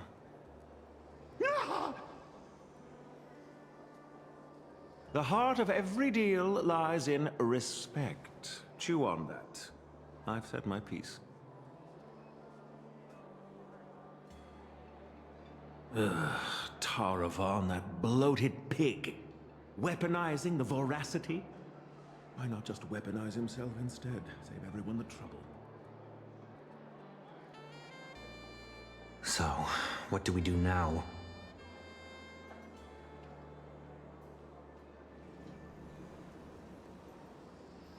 I'm sorry. I messed everything up again.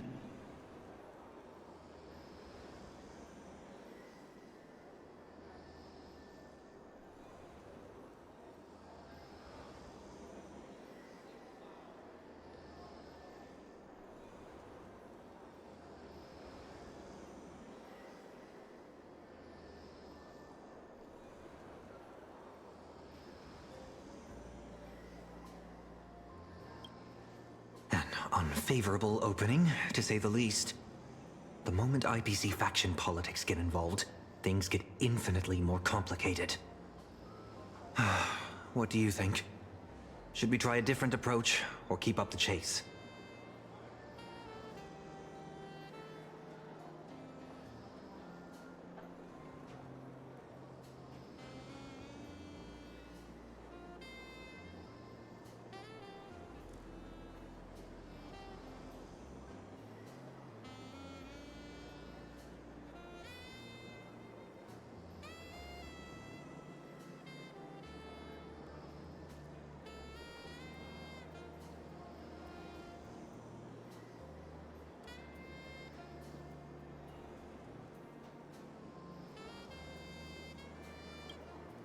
You mean what he said to us before he left? The heart of every deal lies in respect. Is Kenneth trying to tell us something? Respect? Pfft, since when has the IPC ever treated anyone with respect? Setting everything else aside, my higher-ups are each more ruthless than a wolf, which is very much in line with my family motto, no friends, only prey. Who knows? Maybe we're even distant relatives, A wily old fox like Arita, does he even know what respect means? The only way he'd ever bow is if Louis Fleming crawled out of his coffin, I'd say.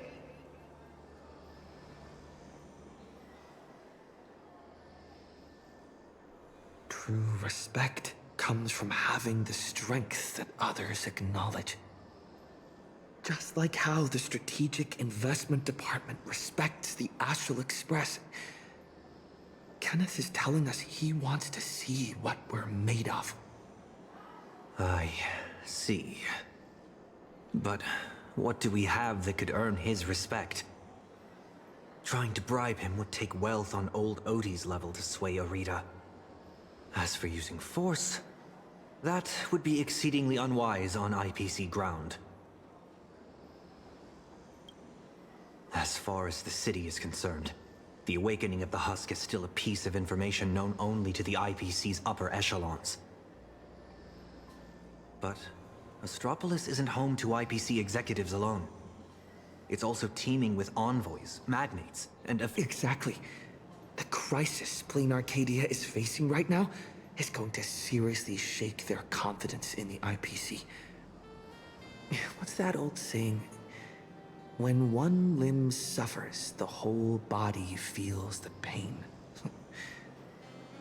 So, once we release this information to the public, the IPC's stock price is going to be thrown into turmoil. We don't necessarily have to convince Arita. We can use information the way Fullwish did. Once you start learning from the enemy, it's hard to stop, isn't it? So, we leak this to the press and turn this little internal scheme into an external risk that the IPC has no choice but to deal with. I can reach out to Albert and feed him a bombshell for his keeping up with Star Rail. Husk! Stock fluctuations? I have no idea what you're talking about.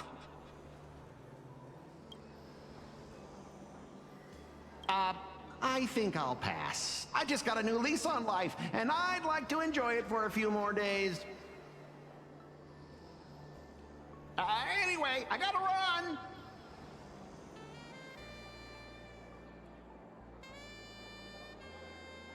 Now then, let's have Kenneth show a little respect.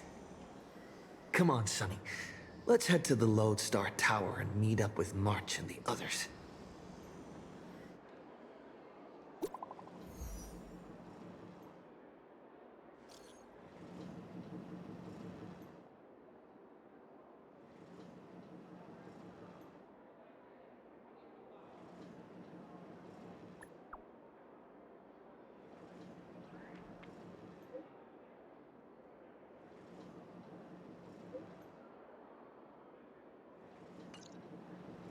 March 7th? Disturbing the peace? What? Oh, you gotta be kidding me. We can still make it in time if we make haste.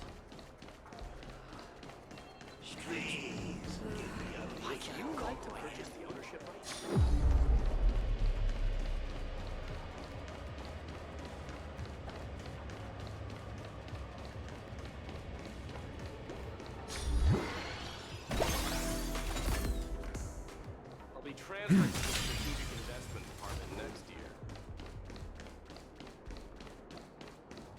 It's just one thing after another.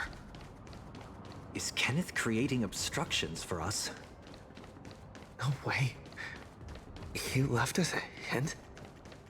So, the Marketing Development Department is behind this? I see them. They're right there. Why are there security forces here? Disturbing the peace? Is this a mistake? We're guests invited by Madam Jade of the Strategic Investment Department. Is this really how Astropolis treats its guests? Your entry permits are verified and valid. However, the laws of Astropolis are jointly upheld by the 7 major departments. No exemptions are granted based on the invitation of a single senior executive. Our system detects a dangerous wanted fugitive hiding among your visiting party. Is this some kind of interastral joke?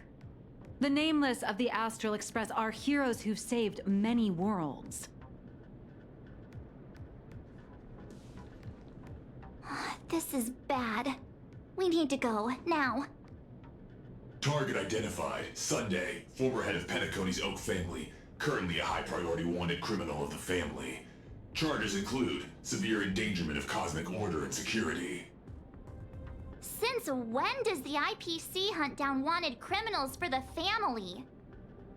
In accordance with the Pan-Galactic Civilization's Judicial Mutual Assistance and Emergency Extradition Treaty, IPC security forces are authorized to subject dangerous fugitives to preventative detention, to ensure segmentum stability, and fulfill treaty obligations. It appears explaining myself is entirely pointless now.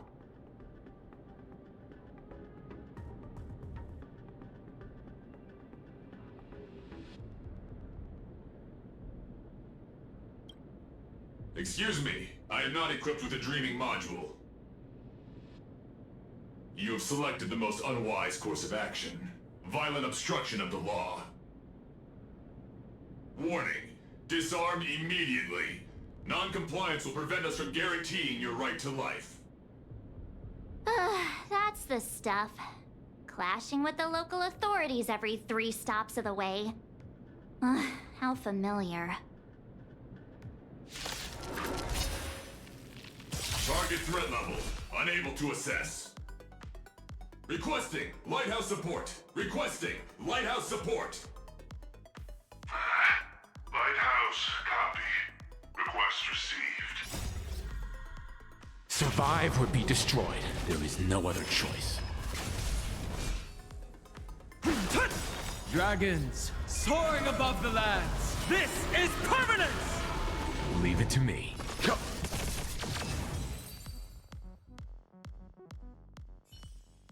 Lighthouse, execute the arrest directive immediately.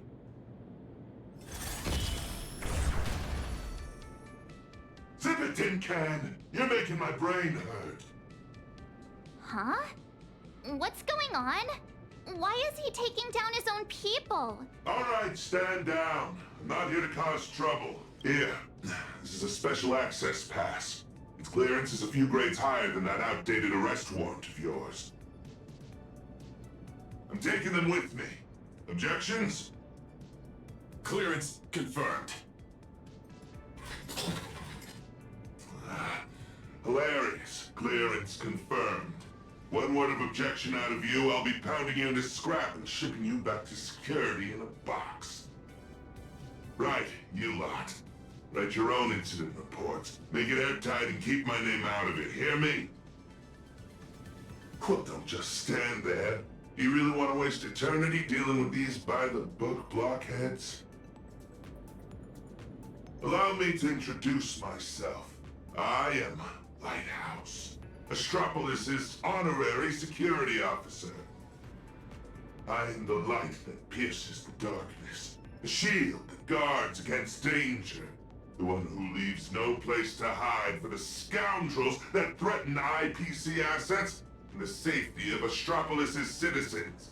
I am the bane of evil. See that gleaming statue?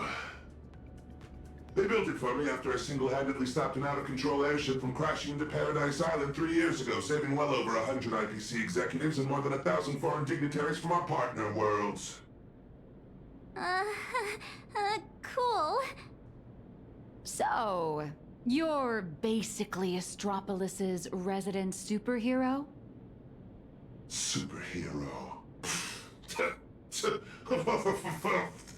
I'm no different from the influencers swarming this city. I can't hold a candle to the nameless of the Astral Express. At the end of the day, I'm just a corporate grunt running errands for the bigwigs.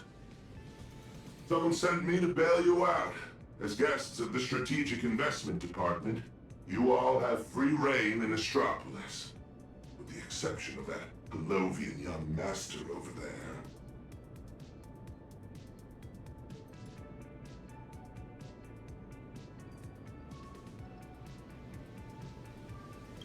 Oh, come on! Please don't make my life difficult! The IPC is riddled with internal factions. It seems someone is trying to assert their presence. Spot on! I got 2 calls at the same time. One asked me to ensure unrestricted access for the Strategic Investment Department's guests. And the other asked me to apprehend the high-risk wanted felon. I thought to myself, isn't this just picking on the little guy? Am I supposed to fish the sugar out of their instant coffee too? But hey, that's just how corporate life is. So, tell me, big hero, exactly which 2 heavyweights are duking it out up there? On IPC turf, some questions are better left unasked. Because the real question isn't who done it, but rather, who wants you to know? And I obviously haven't received the directive to tell you. To think my past mistakes would catch up with me right here, right now. You two. I'm very sorry. Imposing my presence here will only burden you. So be it. No need to worry, Mr. Lighthouse. I will leave Astropolis. Immediately. Where could you go at a time like this? I'll return to the Express and warp to low orbit above Plain Arcadia. There I can use the Express as a comms relay. We need first-hand intel from there. Take care, you two. I'll do my part. And you do your best, too. Phew! Finally got His Highness out of my hair. My performance review is safe. I'll call that a win. Honestly, I never want to set foot in this dump ever again. It's truly my greatest honor that you Nameless are so willing to cooperate. By the way, I hear you're heading to the Lodestar Tower. Please, allow me to escort you the rest of the way. I guarantee no one else will come looking for trouble. Escort. Or surveil. In Astropolis, surveillance is a public service. Me, I'm just the optional companion package with a more personal touch.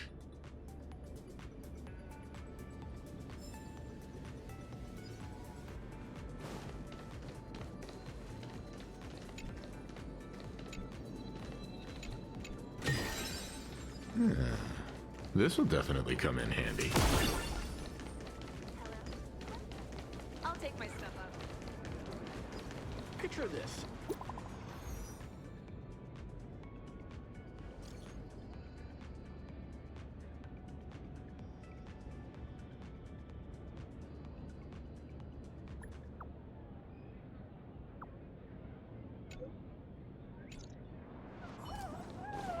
This is my first time getting up close and personal with the nameless of the Astral Express. What an honor!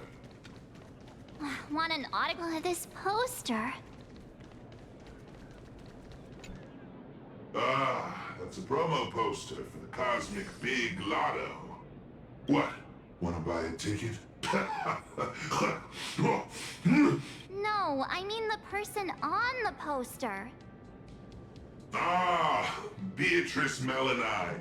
Apparently, this insanely lucky girl hit the grand prize 3 times in a row. Who knows? I heard the IPC tore their pipelines apart looking for a glitch. Found nothing, and had no choice but to honor the payout. They even signed Beatrice as the spokesperson for the Interastral Big Lotto. Man, if only I had that kind of luck.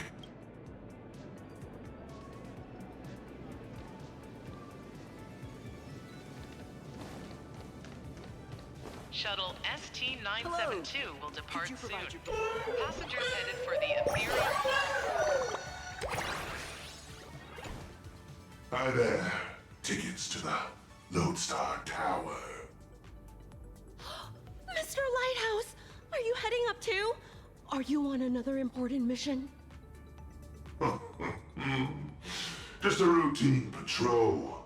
Escorting these friends here while I'm at it. Duty calls.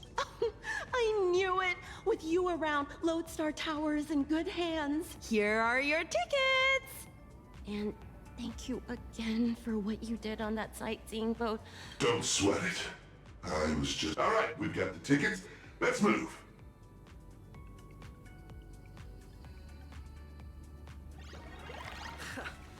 This is exactly what I can't stand. Why are you gaming? What sets you apart from your impression?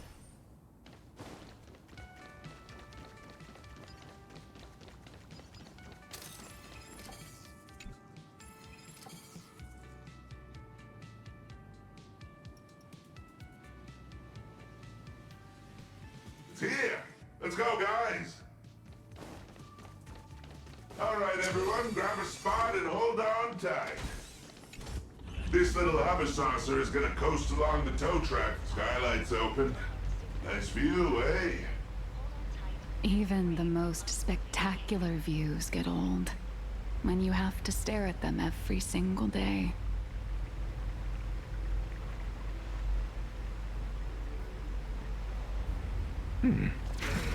Approaching the Lodestar Tower entrance. 1 moment, please. Authentication complete. Lodestar Tower.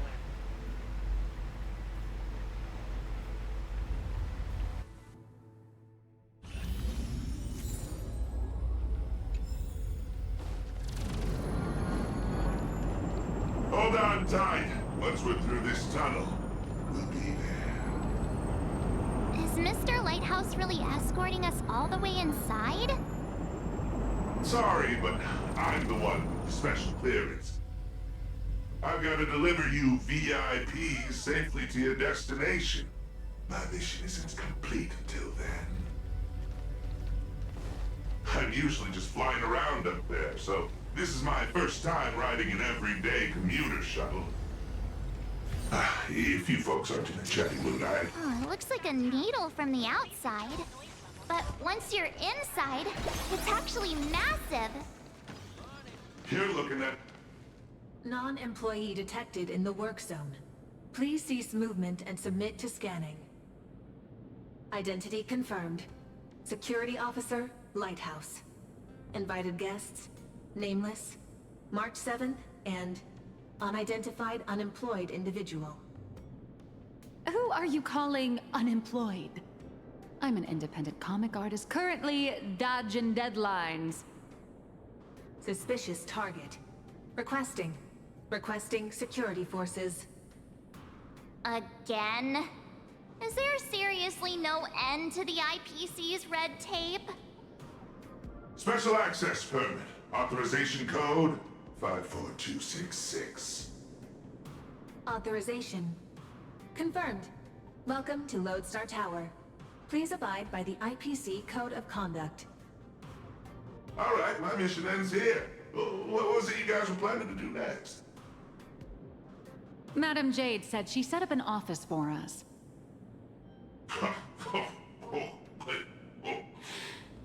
And just go say hi to the receptionist and drop Madam Jade's name. Assuming none of the bigwigs decide to trip you up again. Good luck out there. See ya, Mr. Lighthouse.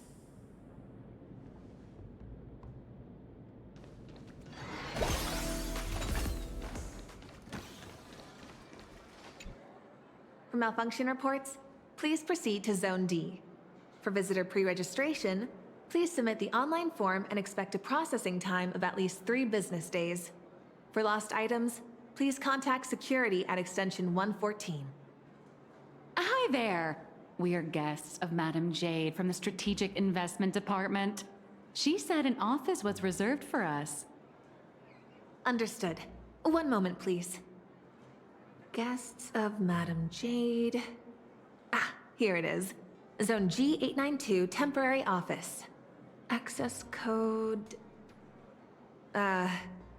According to the system, access to that office was temporarily locked by the Marketing Development Department for emergency debugging just moments ago. Lifting the lock requires authorization from a department head or higher. I'm afraid coordinating this might take some time.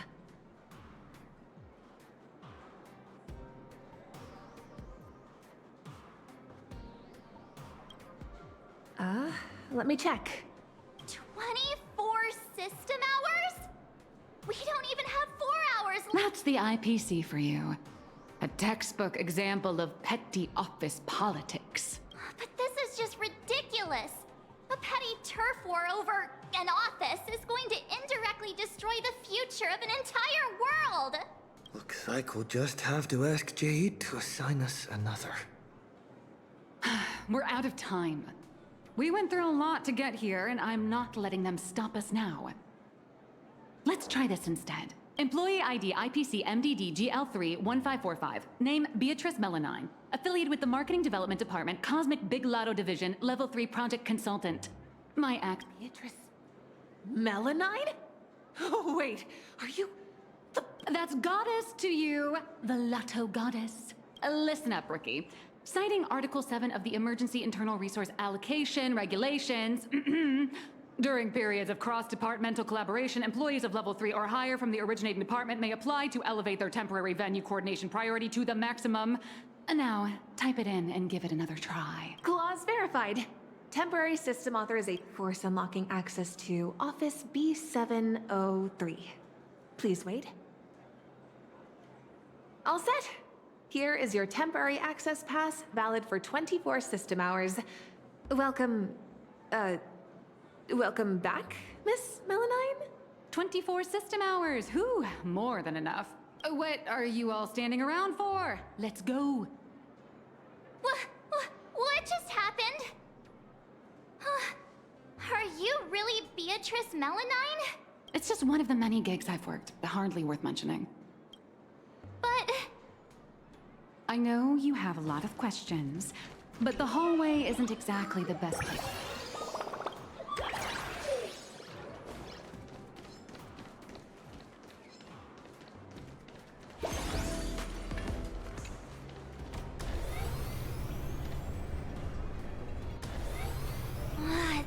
elevators taking forever. How many floors does this place even have? The Lodestar Tower tops out at 6,622 floors. I'll never understand why they built it so ridiculously high. B703! This should be it! Oh, come on! Finally, a place to catch our breath. So, you two, should we kick things off with a or would you rather get those burning questions off your chest? Before we begin, I have a question. From the day we met, your identity has changed constantly. President of Robobocom, an employee at Perlux, a deadline-dodging comic artist. And now, you're the IPC's lotto goddess? So, Miss Nihilux, who are you, really? Before I answer that, I need to ask you two one thing. You're willing to trust me, right? Well, you seem like a good person, I guess. But if you don't give us some straight answers... The nice guy card. March. That's the highest praise I've ever received. It's fine. A trusting heart is magic. Since you're willing to trust me, I do juggle quite a few identities. And I'll admit, I don't exactly look like the most reliable person. But every single version of me is 100% genuine. I'm just glad these identities have allowed me to help my friends out when they're in a pinch. Little raccoon, there's, something I need to get off. Boss! Evil boss. Mr. Sunday tipped us off that there's some explosive news to cover, so we came without a moment. Explosive news? Sunday and I have an idea on how to get an audience with... Uh-huh. So, you want to blow the plain Arcadia Husk crisis wide open, using public outcry to corner the pro-weaponization faction. Even in my wildest dreams, I never imagined for Bobo Weekly would one day expand into interstellar reporting. So what are we waiting for? Let's drop this bombshell on every reader in Astropolis right now!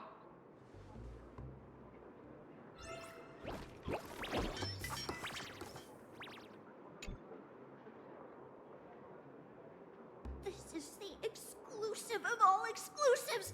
The bombshell of all bombshells! Beep boop! Are we really gonna... What if Furbos get stuffed? Listen up, little dummies! If we don't hurry and get this massive scoop out, our newsroom in plain Arcadia is gonna get eaten by Remember the journalism principles I taught you? Don't write the news like some bone-dry fact-finding report. The headline has to be sensational and intimately connected to our readers' everyday lives. Shocking! Secret meeting of IPC execs. Save the planet or turn it into the ultimate weapon. Exactly. But the point isn't to expose the conspiracy. It's to shove the danger right in our... They need to know that after plain Arcadia falls... Subtitle: Exclusive Insider Report. Astral Express tells all. I got it! We can also add a poll question to the article like, do you support in-canvas rescue or weapon modification? Nice. Aside from our little Furbos over-the-top clickbaity articles, we'll also need you to step in front of the camera. We'll aim to infect every social and news platform in Astropolis in record time with this news. Just like the anti-organic equation did. Leave it to us Furbos! For the freedom of press. And...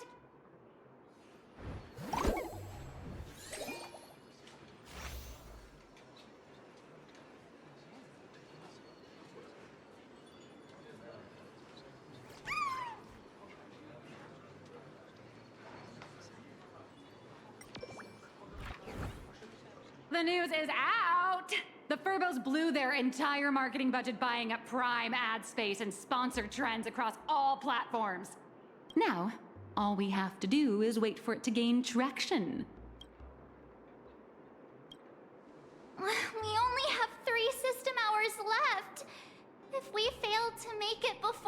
right, my friends, let's not stare anxiously at the clock. This is the home of interastral peace entertainment, after all. One system hour is more than enough for a message to... Given the endless roadblocks we've faced so far, do you think the IPC's PR risk department will immediately take... Miss March, please don't say another word, because I think you just jinxed the... Huh? Beep boop. Aberrant data detected. The initial click and share metrics across all major platforms are skyrocketing. But none of the related discussion topics made it onto the trending list. It's like hitting an invisible wall! The IPC is...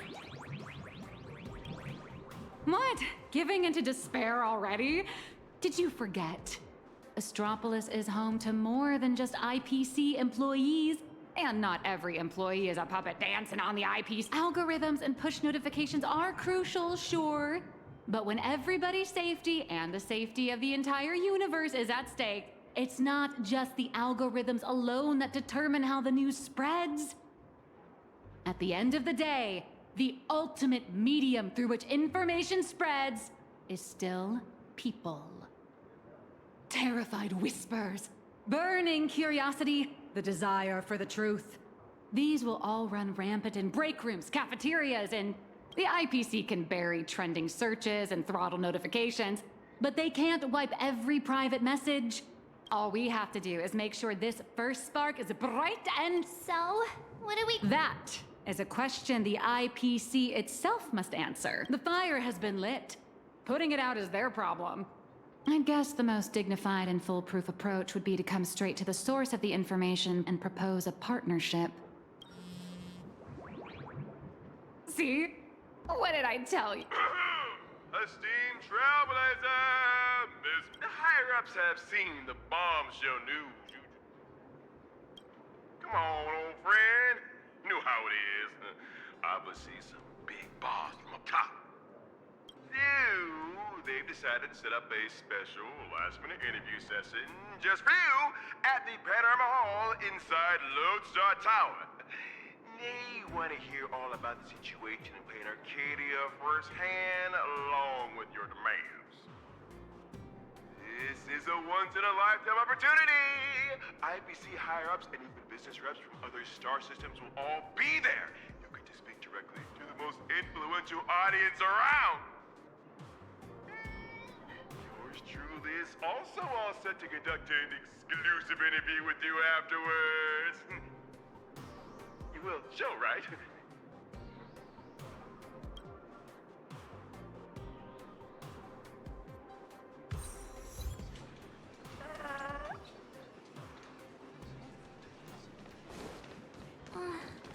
Leaving already? No time to waste. I need to move, now. Good luck. Panorama Hall should be around here somewhere. So many screens. Welcome, Trailblazer. Pleasure to make your acquaintance. I'm Yannick, assistant to the Interastral Peace Corporation's Board of Directors and one of the hosts of the Pan-Cosmic Trade Summit. The news you posted on your personal media account has caused a massive uproar across all of Astropolis. I've been commissioned by the board to arrange a special discussion panel. I'd like to invite you to speak your mind without reserve. A few IPC executives, along with trade ambassadors who traveled here from every single one of them, sir. I represent their collective will. I have to speak to all these people at... There's no need to be nervous. Most of them are only here to listen. Everyone's closely following developments in Plain Arcadia and the Veracity Husk. Your testimony will help them understand, and if you're ready, please.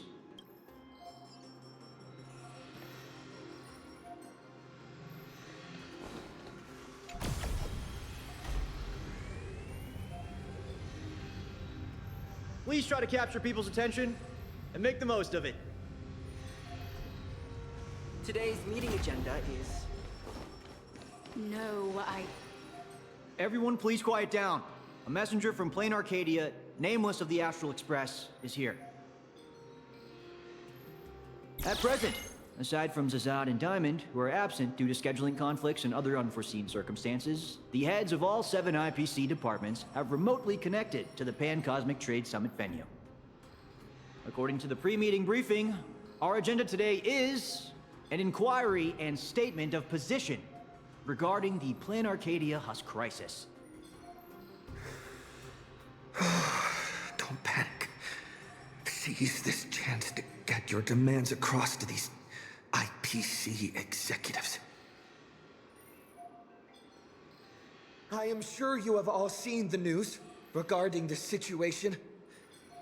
I swear on the honor of the Astral Express that everything I say is the truth. I am here to deliver a plea on behalf of everyone still fighting in Plain Arcadia. I seek to invoke the power of the preservation to encanvas Plain Arcadia once more, buying us more time against the Husk's breakthrough. I hope the executives holding voting rights will consider the future of Plain Arcadia, as well as the worlds of all the envoys present here today. This is true. Did they just get the Husk? Are you serious? Let's start with this. The Husk has been sealed within Plain Arcadia for over a millennium. Why did it suddenly spiral out of control?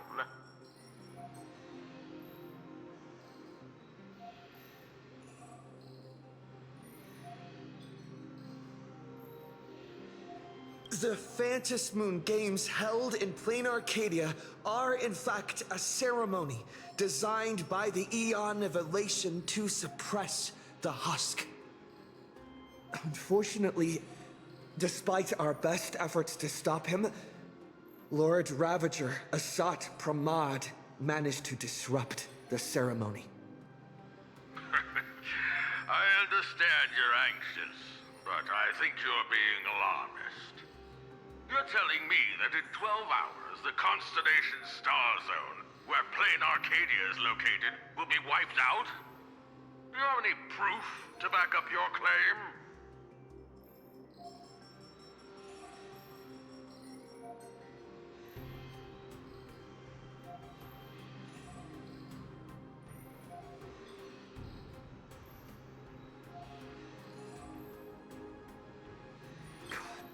I am not an expert on Leviathans.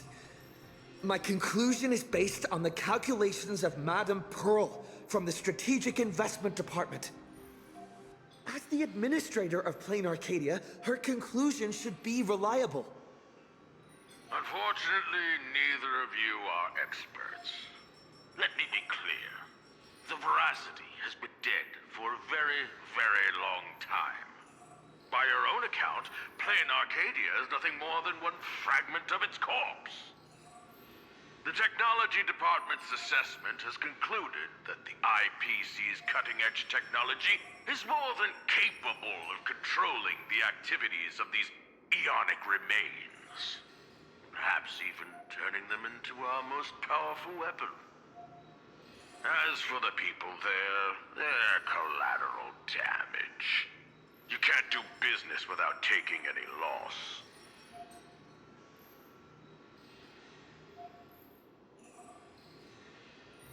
Mr. Taravan, what are you saying? If you adopt the Technology Department's proposal, wouldn't you be abandoning Madame Pearl, along with all the survivors? Isn't Plain Arcadia part of the IPC's trade network? What happened to the spirit of preservation the IPC preaches? You've just told every trade ambassador in this room that the IPC's protections and treaties are worthless the moment disaster strikes. Esteemed ambassadors, I ask you, when the next disaster descends upon your worlds, can you trust this person standing before you to help? Don't bother with the theatrics. Of course they don't trust me. Or should they? They're here for business. They're here to sell their manpower, resources, and technology. They're here to trade their planet's blood for sky-high amounts of money. Every world that joins the trade network bears its own risks. The swarm, the anti-organic equation, the Borisin. Sure, the IPC provides some support to its allies, but the IPC isn't your spoon-feeding, diaper-changing nanny.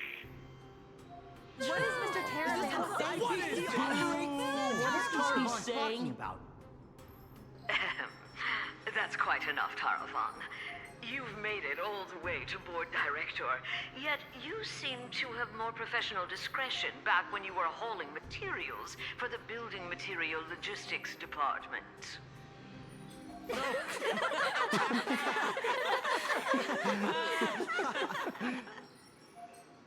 Feeling amused?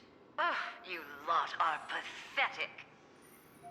Weaponizing the husk is the most effective, technologically sound solution to the crisis right now, bar none. Representative of the Astral Express, you should be well aware that the Strategic Investment Department's proposal has one fatal flaw. And canvassing Plain Arcadia merely hits the pause button on the crisis. It doesn't end it. When the seal completely fails, not even shattering all 10 cornerstones would buy the 10 Stonehearts a single second of breathing room. How do the Strategic Investment Department and the Express plan to respond when that happens?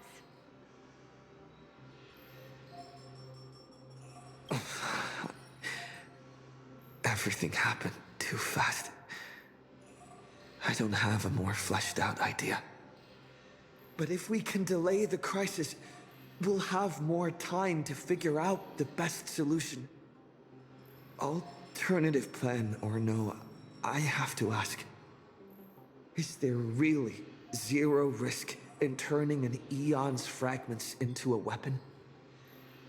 Risk?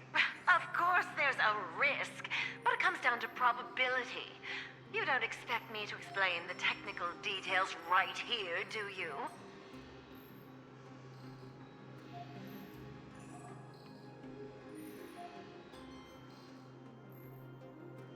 Yes, it comes down to probability. You may think that a chance buried several decimal places deep is effectively zero. But have you ever faced an enemy that can truly manipulate probability? I have. Lord Ravager Asat Pramod. He can make guaranteed hits miss their mark and turn a 1 in a million disaster into an absolute certainty. You think the risks are under control, but against him, or another higher being like him, that's nothing but an ignorant delusion. You certainly can turn a blind eye to the odds and hit that weaponized button. But when that probability turns around and devours you, will you be ready for it? Fair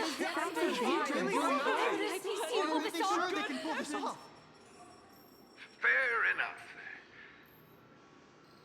I've heard all I need to know regarding the Plain Arcadia issue. So it seems Mr. Illusion is canvassing the proposal for Plain Arcadia. I support the in-canvas plan, and that's that. Too bad Zazad and Diamond didn't show up. That was exhilarating. I'm guessing they already knew how this discussion was going to end.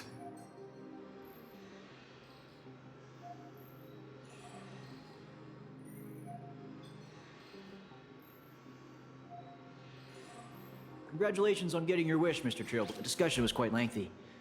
Let's take a break. We actually convinced Mr. Arita? I thought it'd take a lot more work. I understand. In certain moments, a matter of life and death can carry the exact same weight as a speck of dust. Until the dust settles, people are bound to feel a lingering sense of unease. But the truth is, you've been fighting for the right cause, and you've succeeded in moving it forward. Hey, remember your old friend, Albert? He's been following the summit from start to finish. Perhaps during the break, you could head over to the Keeping Up with Star Rail studio and update the audience on the results of the discussion. True. I promised Albert I'd record a segment after the summit. The court of public opinion is a battlefield, and seizing the initiative is crucial. Keeping Up with Star Rail reaches an audience far beyond Astropolis. It broadcasts to the entire cosmos. It's a prime opportunity to make your voice heard and leverage media influence to pressure the IPC's decision-making process. This ring platform we're now standing on branches out in 3 directions, leading to different functional zones within the Lodestar Tower. The Keeping Up with Star Rail studio is right over there. If you'd like to head over, simply operate this rotary dial and the path will open right up for you.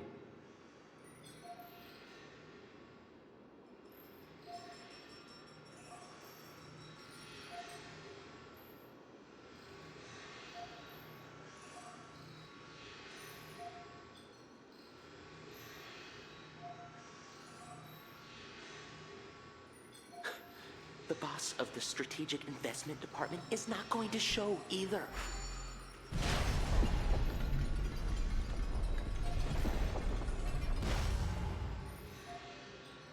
They might need to be careful about the optics because of Pearl, from what I heard.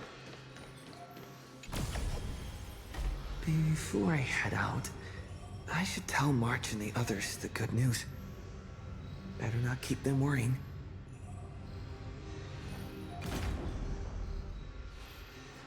Ugh.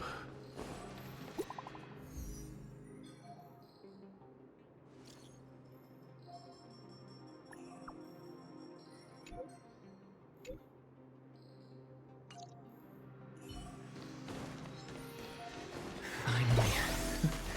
I can take a breather. Next up, Albert's interview.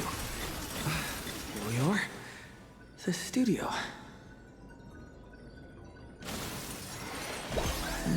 Seems like there's nobody around.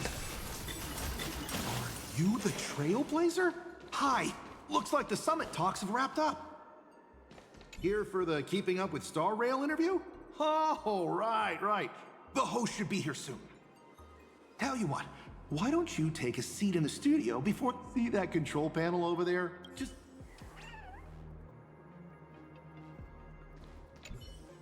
See that control panel over there? Just give it a press, and the studio will automatically rise up.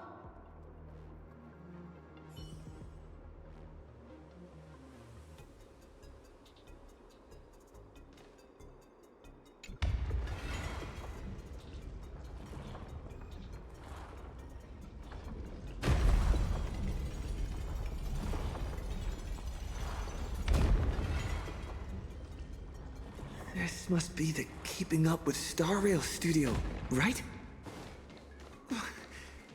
Just how many shows? Oh, it's great to meet you, Trailblazer.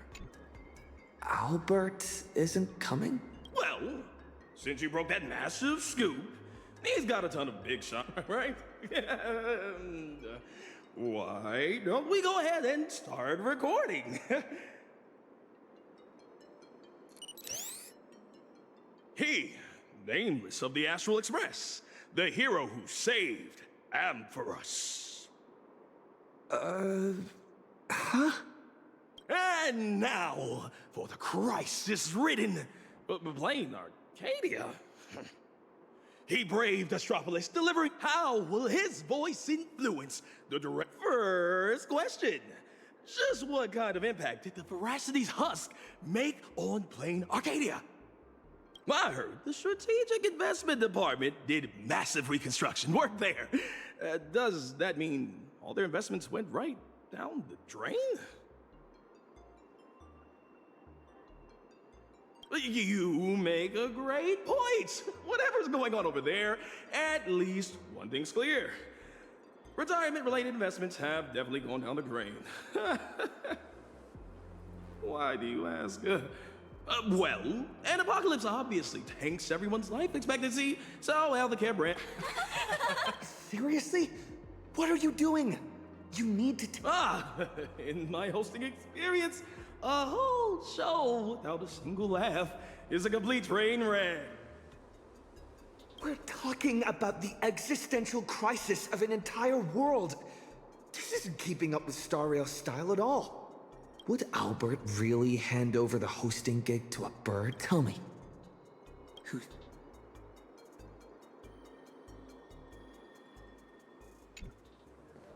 Miss Nihilux! Good old Mr. Arita has been won over!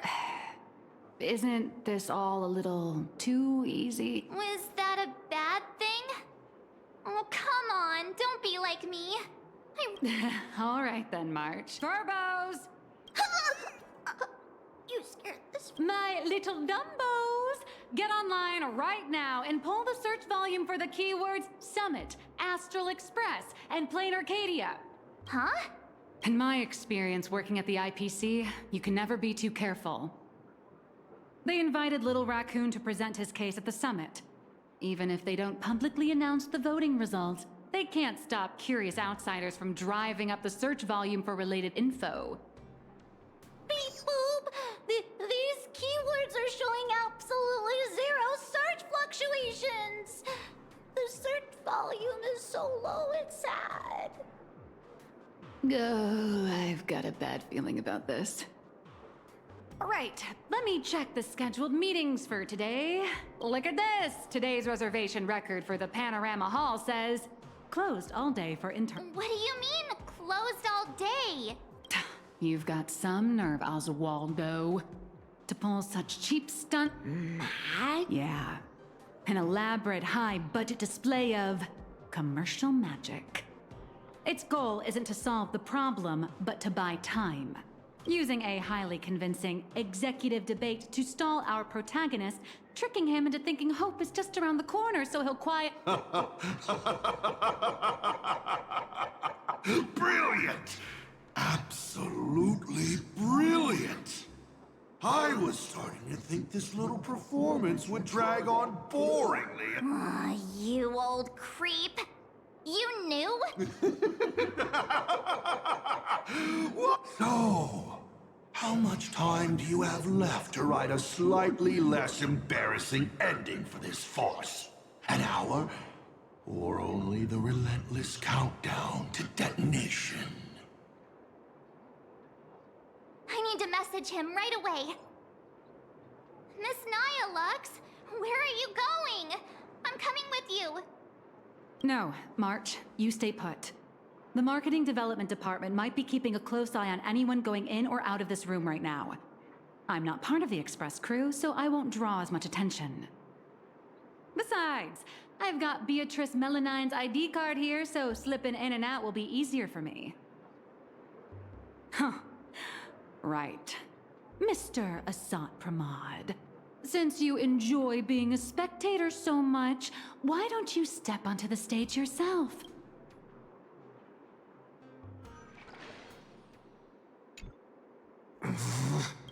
You don't look so good all of a sudden. Are you? You all teamed up to play me like a fool. Uh-oh!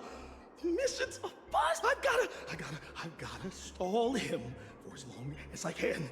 Or I'll end up like Mr. I heard he regretted making that call. He wanted to contact you. So, the security guards locked him up in one of the studios. I'm sorry. I'll tell you everything. Actually, neither of us is going anywhere. They've locked down the entire studio, and... Fine. They went through all the trouble to set this up. I might as well grace the stage and crash the show.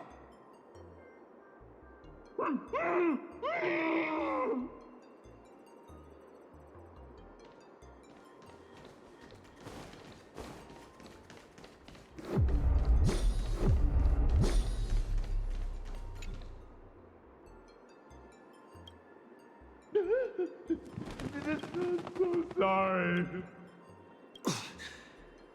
They locked. Truly knows a way. There's an express lane for clocking out right in the corner of the studio. Found it. I'll give it 2 passcodes. Punch them in, follow the path, and you'll be. Hurry up and go. Don't worry about. Take care of yourself.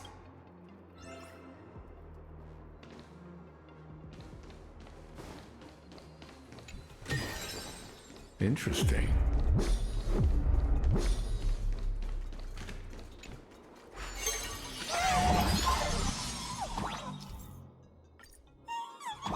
What the heck is this big donut? Gravity seems to shift around this circle. I wonder what'll happen if I jump into another bubble.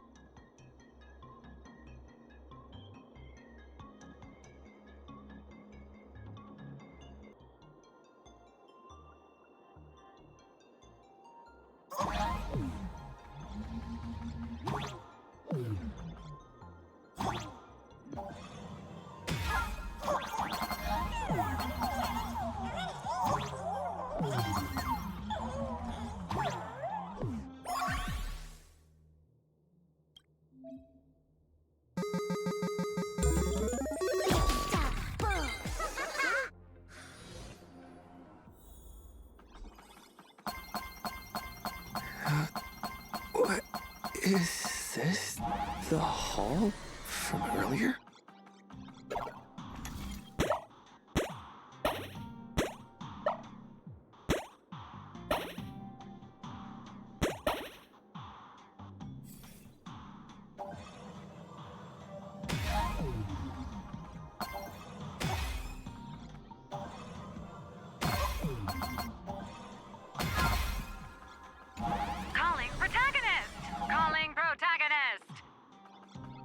Miss Nihilux, what are you doing here?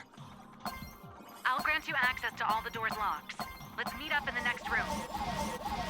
How did you do that?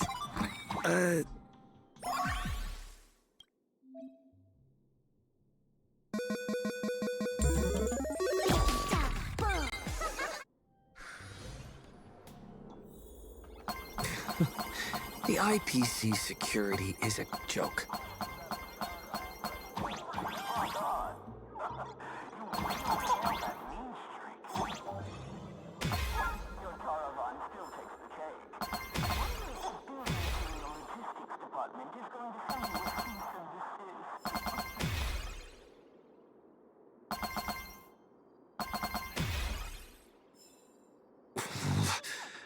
A cheap but effective trick.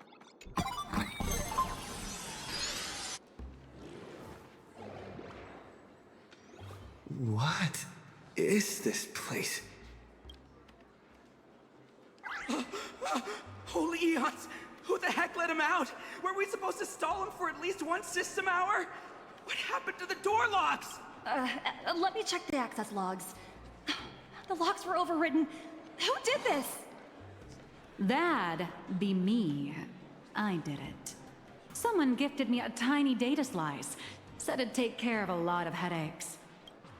Stellaron Hunter Tech. Pretty impressive, huh? Are you a Stellaron hunter? Oh, no. I'm your colleague, Beatrice Melanine. Haven't you heard of me?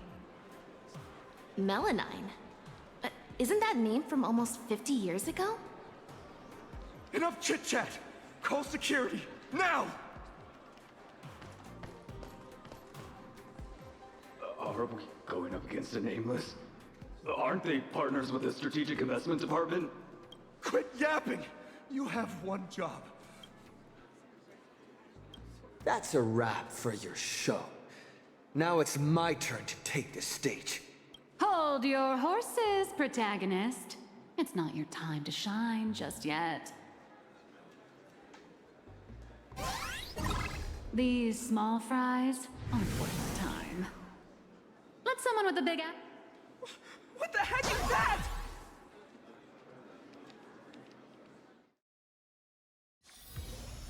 Hello. Please support the IPC. Oh, for the amp. Of my way! Get lost!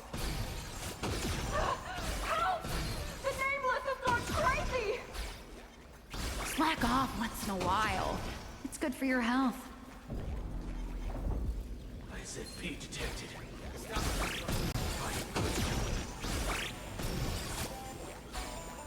All right, that takes care of that. As satisfying as it was fighting our way through them, the problem we're trying to solve still remains. You know, those fakes in the meeting were a bunch of nobodies with zero actual pull. Oswaldo, the mastermind behind this whole farce, is still hiding comfortably behind the scenes with no intention of showing his face.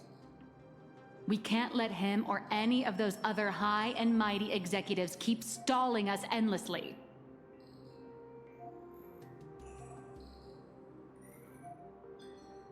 Got any bright ideas, Miss Nihilux?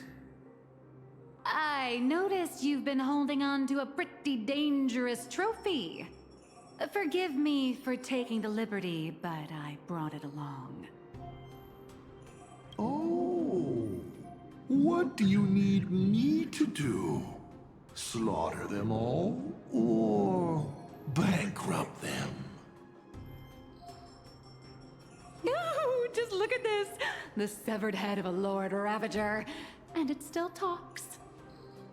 I guarantee you, shoving this in their faces will shock them through and through, more than some distant husk breaking its seal ever will. I like this idea.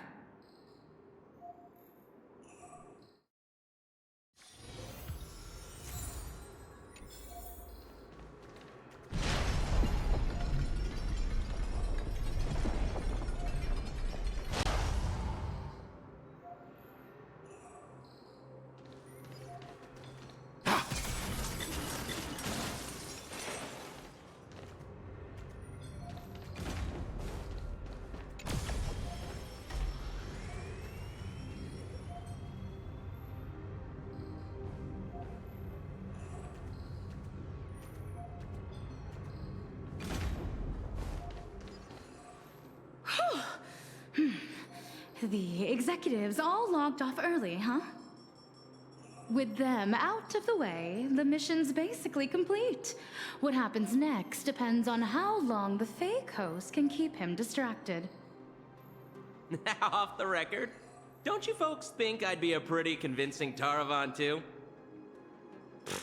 When it comes to being a gourmand, I could give the real Mr. Taravan a run for his money. All right, zip it. If word of this gets out, you'll be packing your bags by tomorrow morning. But Mr. Yannick promised us whatever is said during this summit won't reach a single ear outside the Panorama Hall. Oh yeah? Are they really that confident? Wait. What's going on? Yannick? You sneaky little Bart turd! Point every single camera at me right now! I know you have the clearance. I want my face.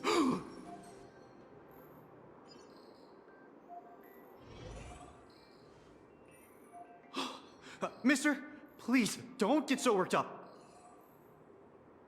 I tried to present my case calmly and peacefully, but all I got in return was mockery and humiliation. If the news of Plain Arcadia's impending destruction is too far removed from your daily lives to pique your interest, then how about this? The severed head of a Lord Ravager. Every time it rolls, it brings incalculable care to test your luck. Will disaster befall you?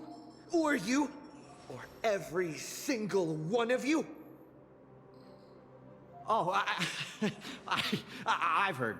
The crew of the Astral Express are all honorable, righteous, nameless. You wouldn't do such a thing. Would you? Even if you do resort to violence, Astropolis has its own superhero. I've already signaled Lighthouse. He'll be here to save us any second now. Pathetic. It seems you neither comprehend the power of a Lord Ravager, nor know how to treat a true hero with the dignity they deserve. What? A true hero doesn't hold a bomb and threaten to blow the entire place sky high.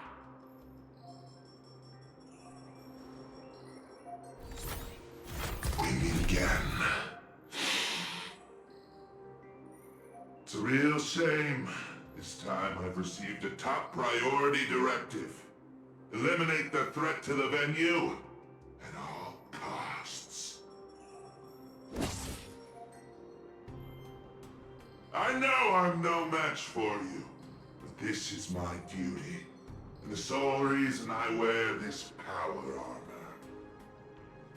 I have to maintain the peace in Astropolis, because I am the honorary security officer, Lighthouse!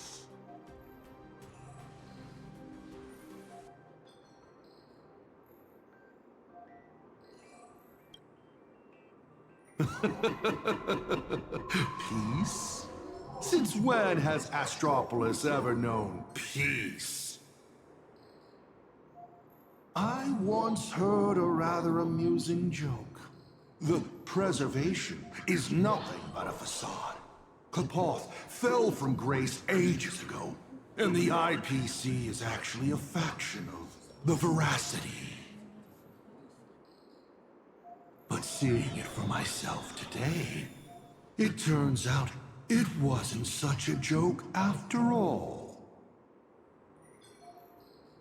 There is a Leviathan of the Veracity, slumbering right beneath Astropolis, too.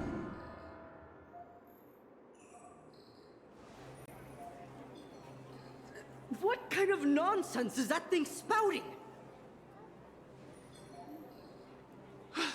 Okay, it's okay. Don't panic. It is impossible for a Lord Ravager to breach Astropolis. Do it, Lighthouse! Take them all down! All Lighthouse units, assemble! You people have truly pushed me to my limit. Since my warnings are falling on deaf ears. I'll stand in their way. Mortals Watch over you and guide you on your path.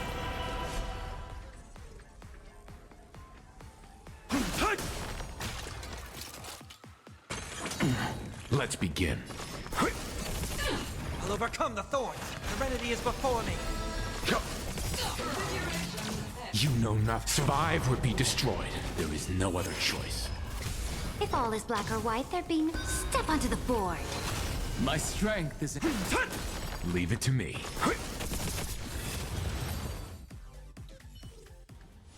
Are you ready to face the risks?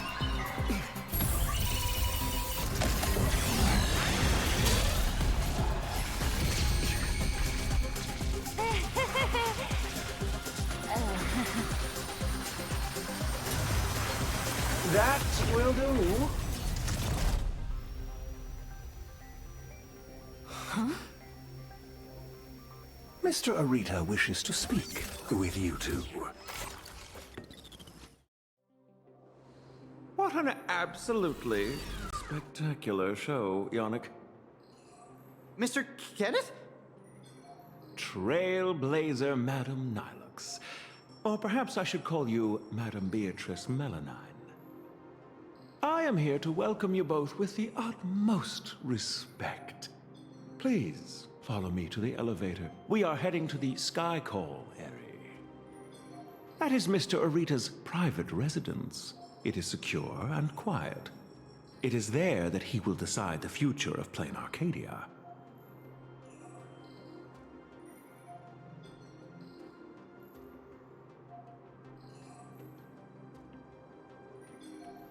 please allow me to solemnly clarify. I swear upon the Amber Lord, the upcoming meeting has no prearranged script. Father is already aware of the commotion here, and wishes to meet with you both. So we really did have to tear down the stage and blow the roof off just to get the boss's attention. Lead the way, Mr. Butler. Please follow me.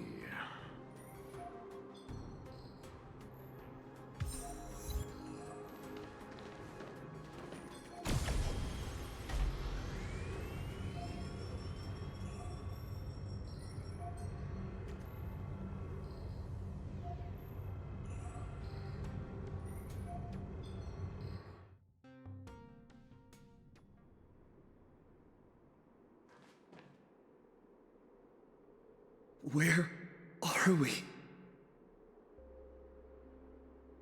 The entrance to the Cloud Peak Sky Call area. Nice view, isn't it? From up here, all of Astropolis is laid bare, stripped of its secrets. Not many are privileged enough to enjoy such a view. In the entire IPC, only 7 individuals hold this honor.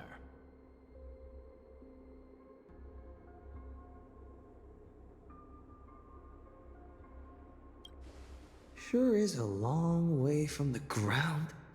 A fall from up here would shatter you to pieces, no? Better to risk the fall than be ground into the dirt. Rather than being crushed silently underfoot, most would gamble to reach the summit. At least they get to see the view from up on high. If you would both step onto the platform, should you experience a touch of vertigo, please don't be alarmed.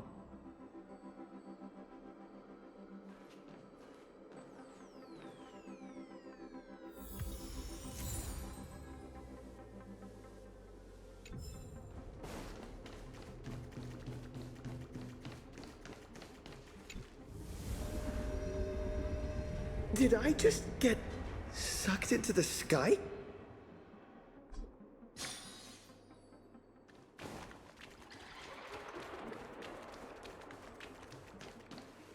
We have arrived. Father, I have brought them. Let them approach. You are dismissed. Children need not be present for what comes next.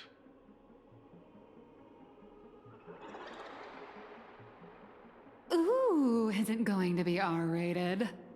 Too bad we're on a tight schedule. There's less than a system hour left before you cast that crucial vote. Clock is a-ticking, Mr. Orita.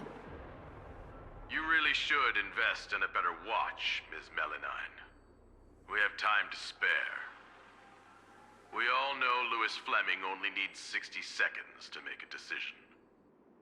You're not Louis Fleming, though. Everyone also knows that even the chairman can't change a decision made by old Orita. Indeed. The younger generation seems to think the Ahatopia case requires no further discussion. I, however, have my reservations. I find both of the current proposals lacking. Oswaldo is capable and ambitious, but he remains a child. His ideas are naive. Diamond. His mind is far more mature than his appearance suggests. But being overly calculating can sometimes be a detriment. My duty is to select a successor for the IPC. Their credentials are simply too shallow to claim my vote. And so, Trailblazer, I am in need of a third option. A third option? I've been observing you ever since you set foot in Astropolis. Hustling and making your voice heard. You're just like Louis Fleming during the founding years. Now, I will give you 60 seconds. Tell me your story. If it proves compelling enough, you might just win my support. This way, I won't be forced into a binary choice. And you get exactly what you want. A win-win, as they say. With everything going on, you're still playing power games? Listen closely. I'm not here to tell stories. Stories are just word games, and they won't stop the imminent threat of the veracity breathing down our necks. If you think canvassing is just stalling for time, and weaponization bears too much risk, then I'll give you your third option. The first signs of the war among the Eons are beginning to show. I believe this is why the IPC has been positioning itself here for years. When I saw the Phantom Moon at its fullest, I became even more certain. This ceremony to commune with the Eon, whether genuine or not, could be the turning point that determines the destiny of the cosmos. But what's important is that you make your own decisions, such as whether you'll take part in these grand games, and if so, how. Return to whence you came. As a supplicant, I shall restart the Phantom Moon Games. I'll gather our wish power, seek an audience with Aha, and use the Elation's authority to suppress the husk, just as it was done countless Amber eras ago. If people could do it then, we can do it now. But for any of this to work, plain Arcadia has to survive. And what makes you think the ever-fickle Aha will simply grant your wish? Right back at you. What makes you so certain Aha won't take my side? Fair enough. I don't make a habit of dealing with Eons, so I suppose I have no say in the matter. Then again, I'm not the one making the decision here. Lewis Fleming is. 60 seconds are up.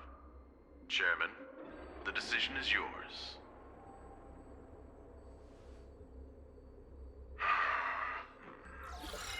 How many Amber eras has it been?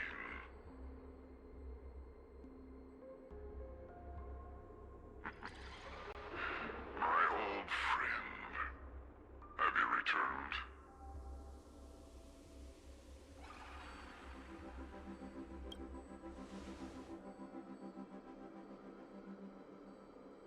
Regardless of the identity you wear now, as long as the party concerned approves of this young one's proposition, the IPC will lend its full support. So tell me, what are your thoughts? Do you really need to ask? When have I ever opposed any of Akivilli's ideas?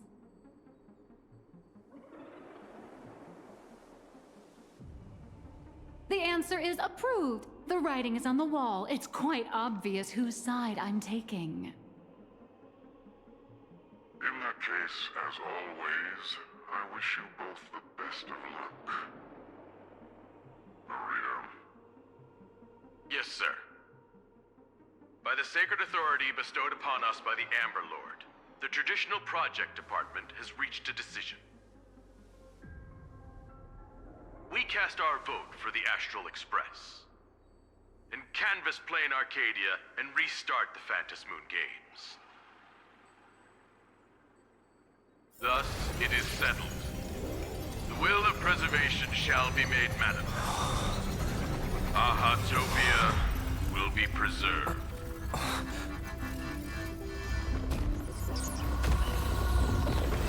Citizens, He has carried out the petition, as promised.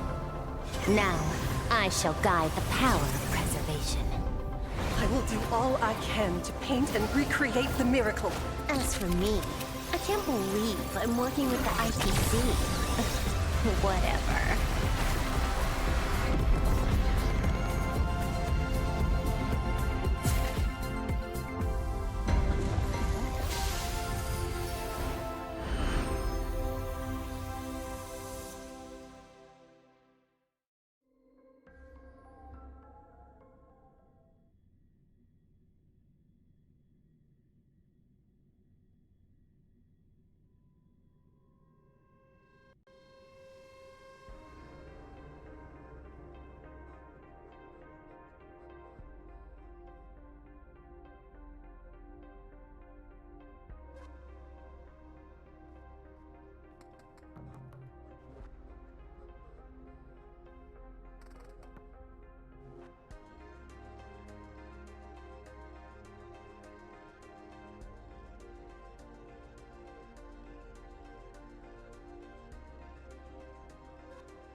Miss Himiko!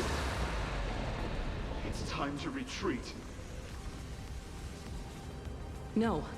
Perhaps we don't need to head to the tavern after all. The series of tremors have now subsided.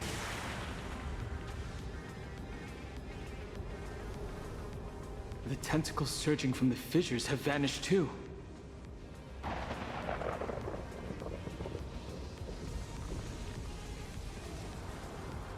It's him. They actually did it.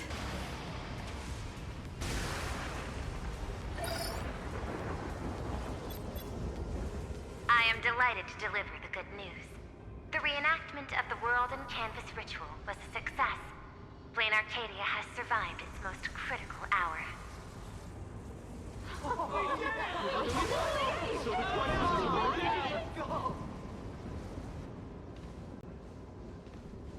Everyone, the Astral Express has reached the outer perimeter of Ahatopia's crystal wall. The train will serve as a relay station, bridging communications between Plain Arcadia and Astropolis. I bring greetings from him, along with our objective for the next phase.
As you wished, the Amber Lord has protected Ahatopia.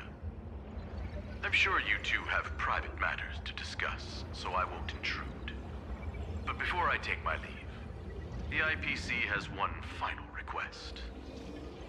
Please leave that die to us. The Lord Ravager's head is far too dangerous. It needs to be properly contained.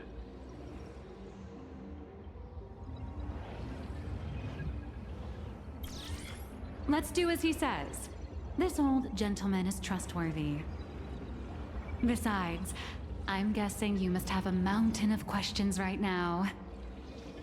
And having a third wheel around when we clear up all that confusion would totally kill the vibe.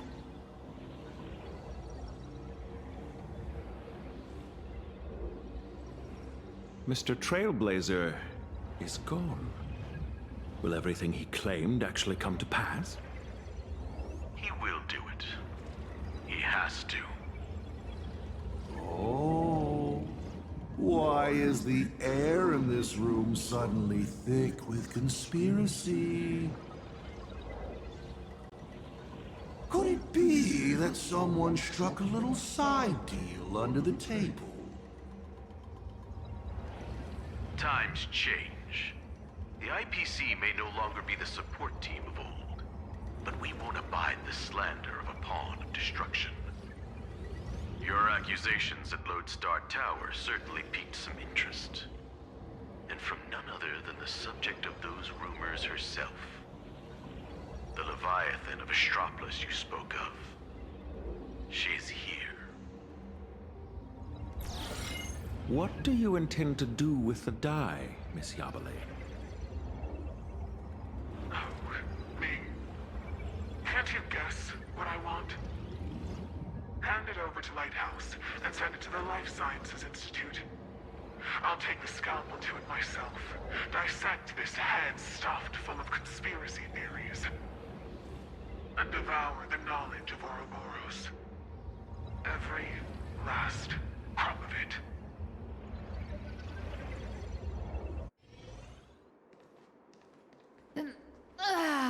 Finally a breather from this monumental crisis. I can now rest. I'd love to say that, but you're not going to let me off the hook, are you?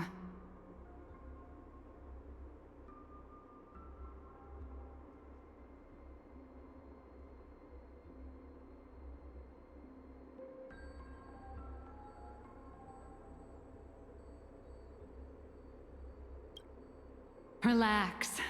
For the moment, at least. We have plenty of time. Enough to find a nice, quiet corner, sit down, and talk things through. But before that, you just pulled off something massive. I'm sure you have countless messages from people waiting to congratulate you. You should probably answer your phone first.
Ms. Nihilux.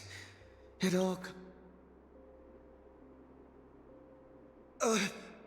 where darn it? I slipped off.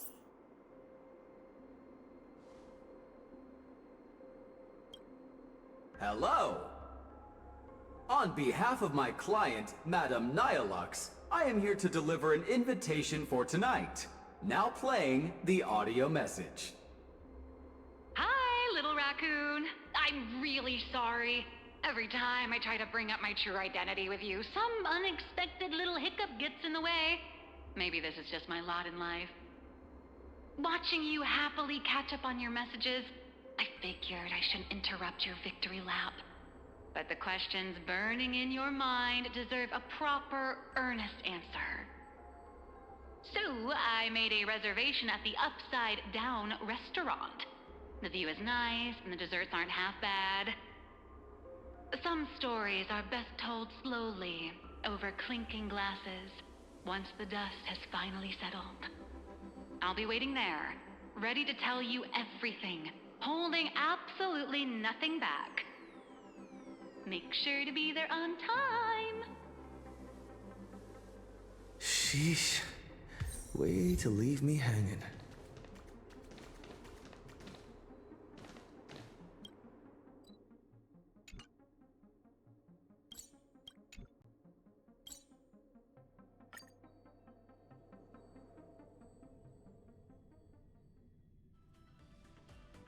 Nihilux should be right around here.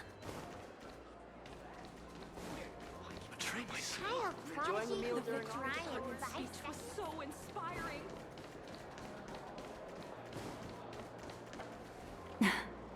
I knew you'd come.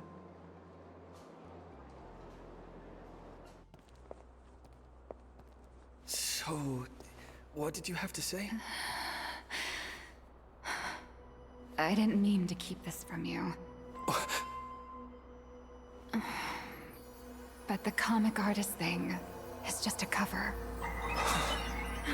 When it comes to my true identity...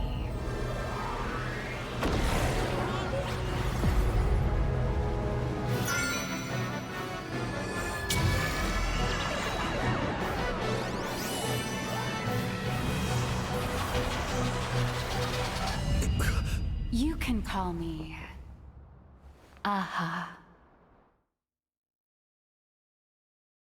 To you, my dear audience, I dedicate this performance.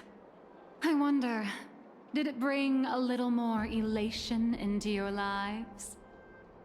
If it didn't... Shh. That's exactly how it should be. Because the grandest act of the play is only just beginning. It's a past I can barely stand to look back on. A wrong turn I took when I was young and foolish. Those days entangled with the gods. A swirling blur of peach pink and blood red. Looking back on it now, it was an absolute nightmare. But now, for the sake of the entire universe, and for you, I am willing to take off my mask.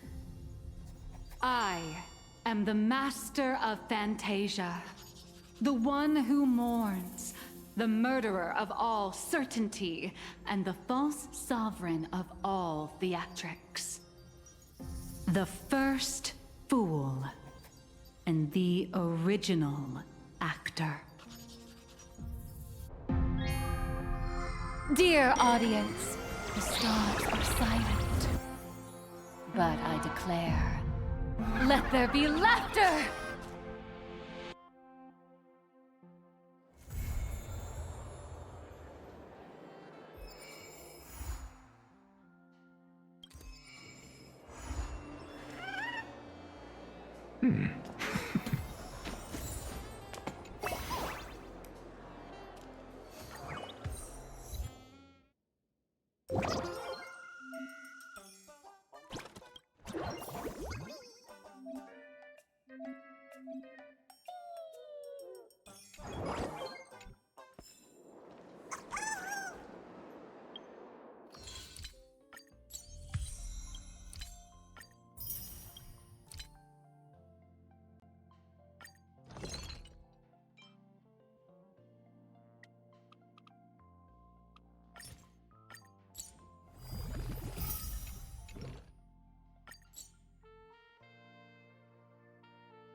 Ugh.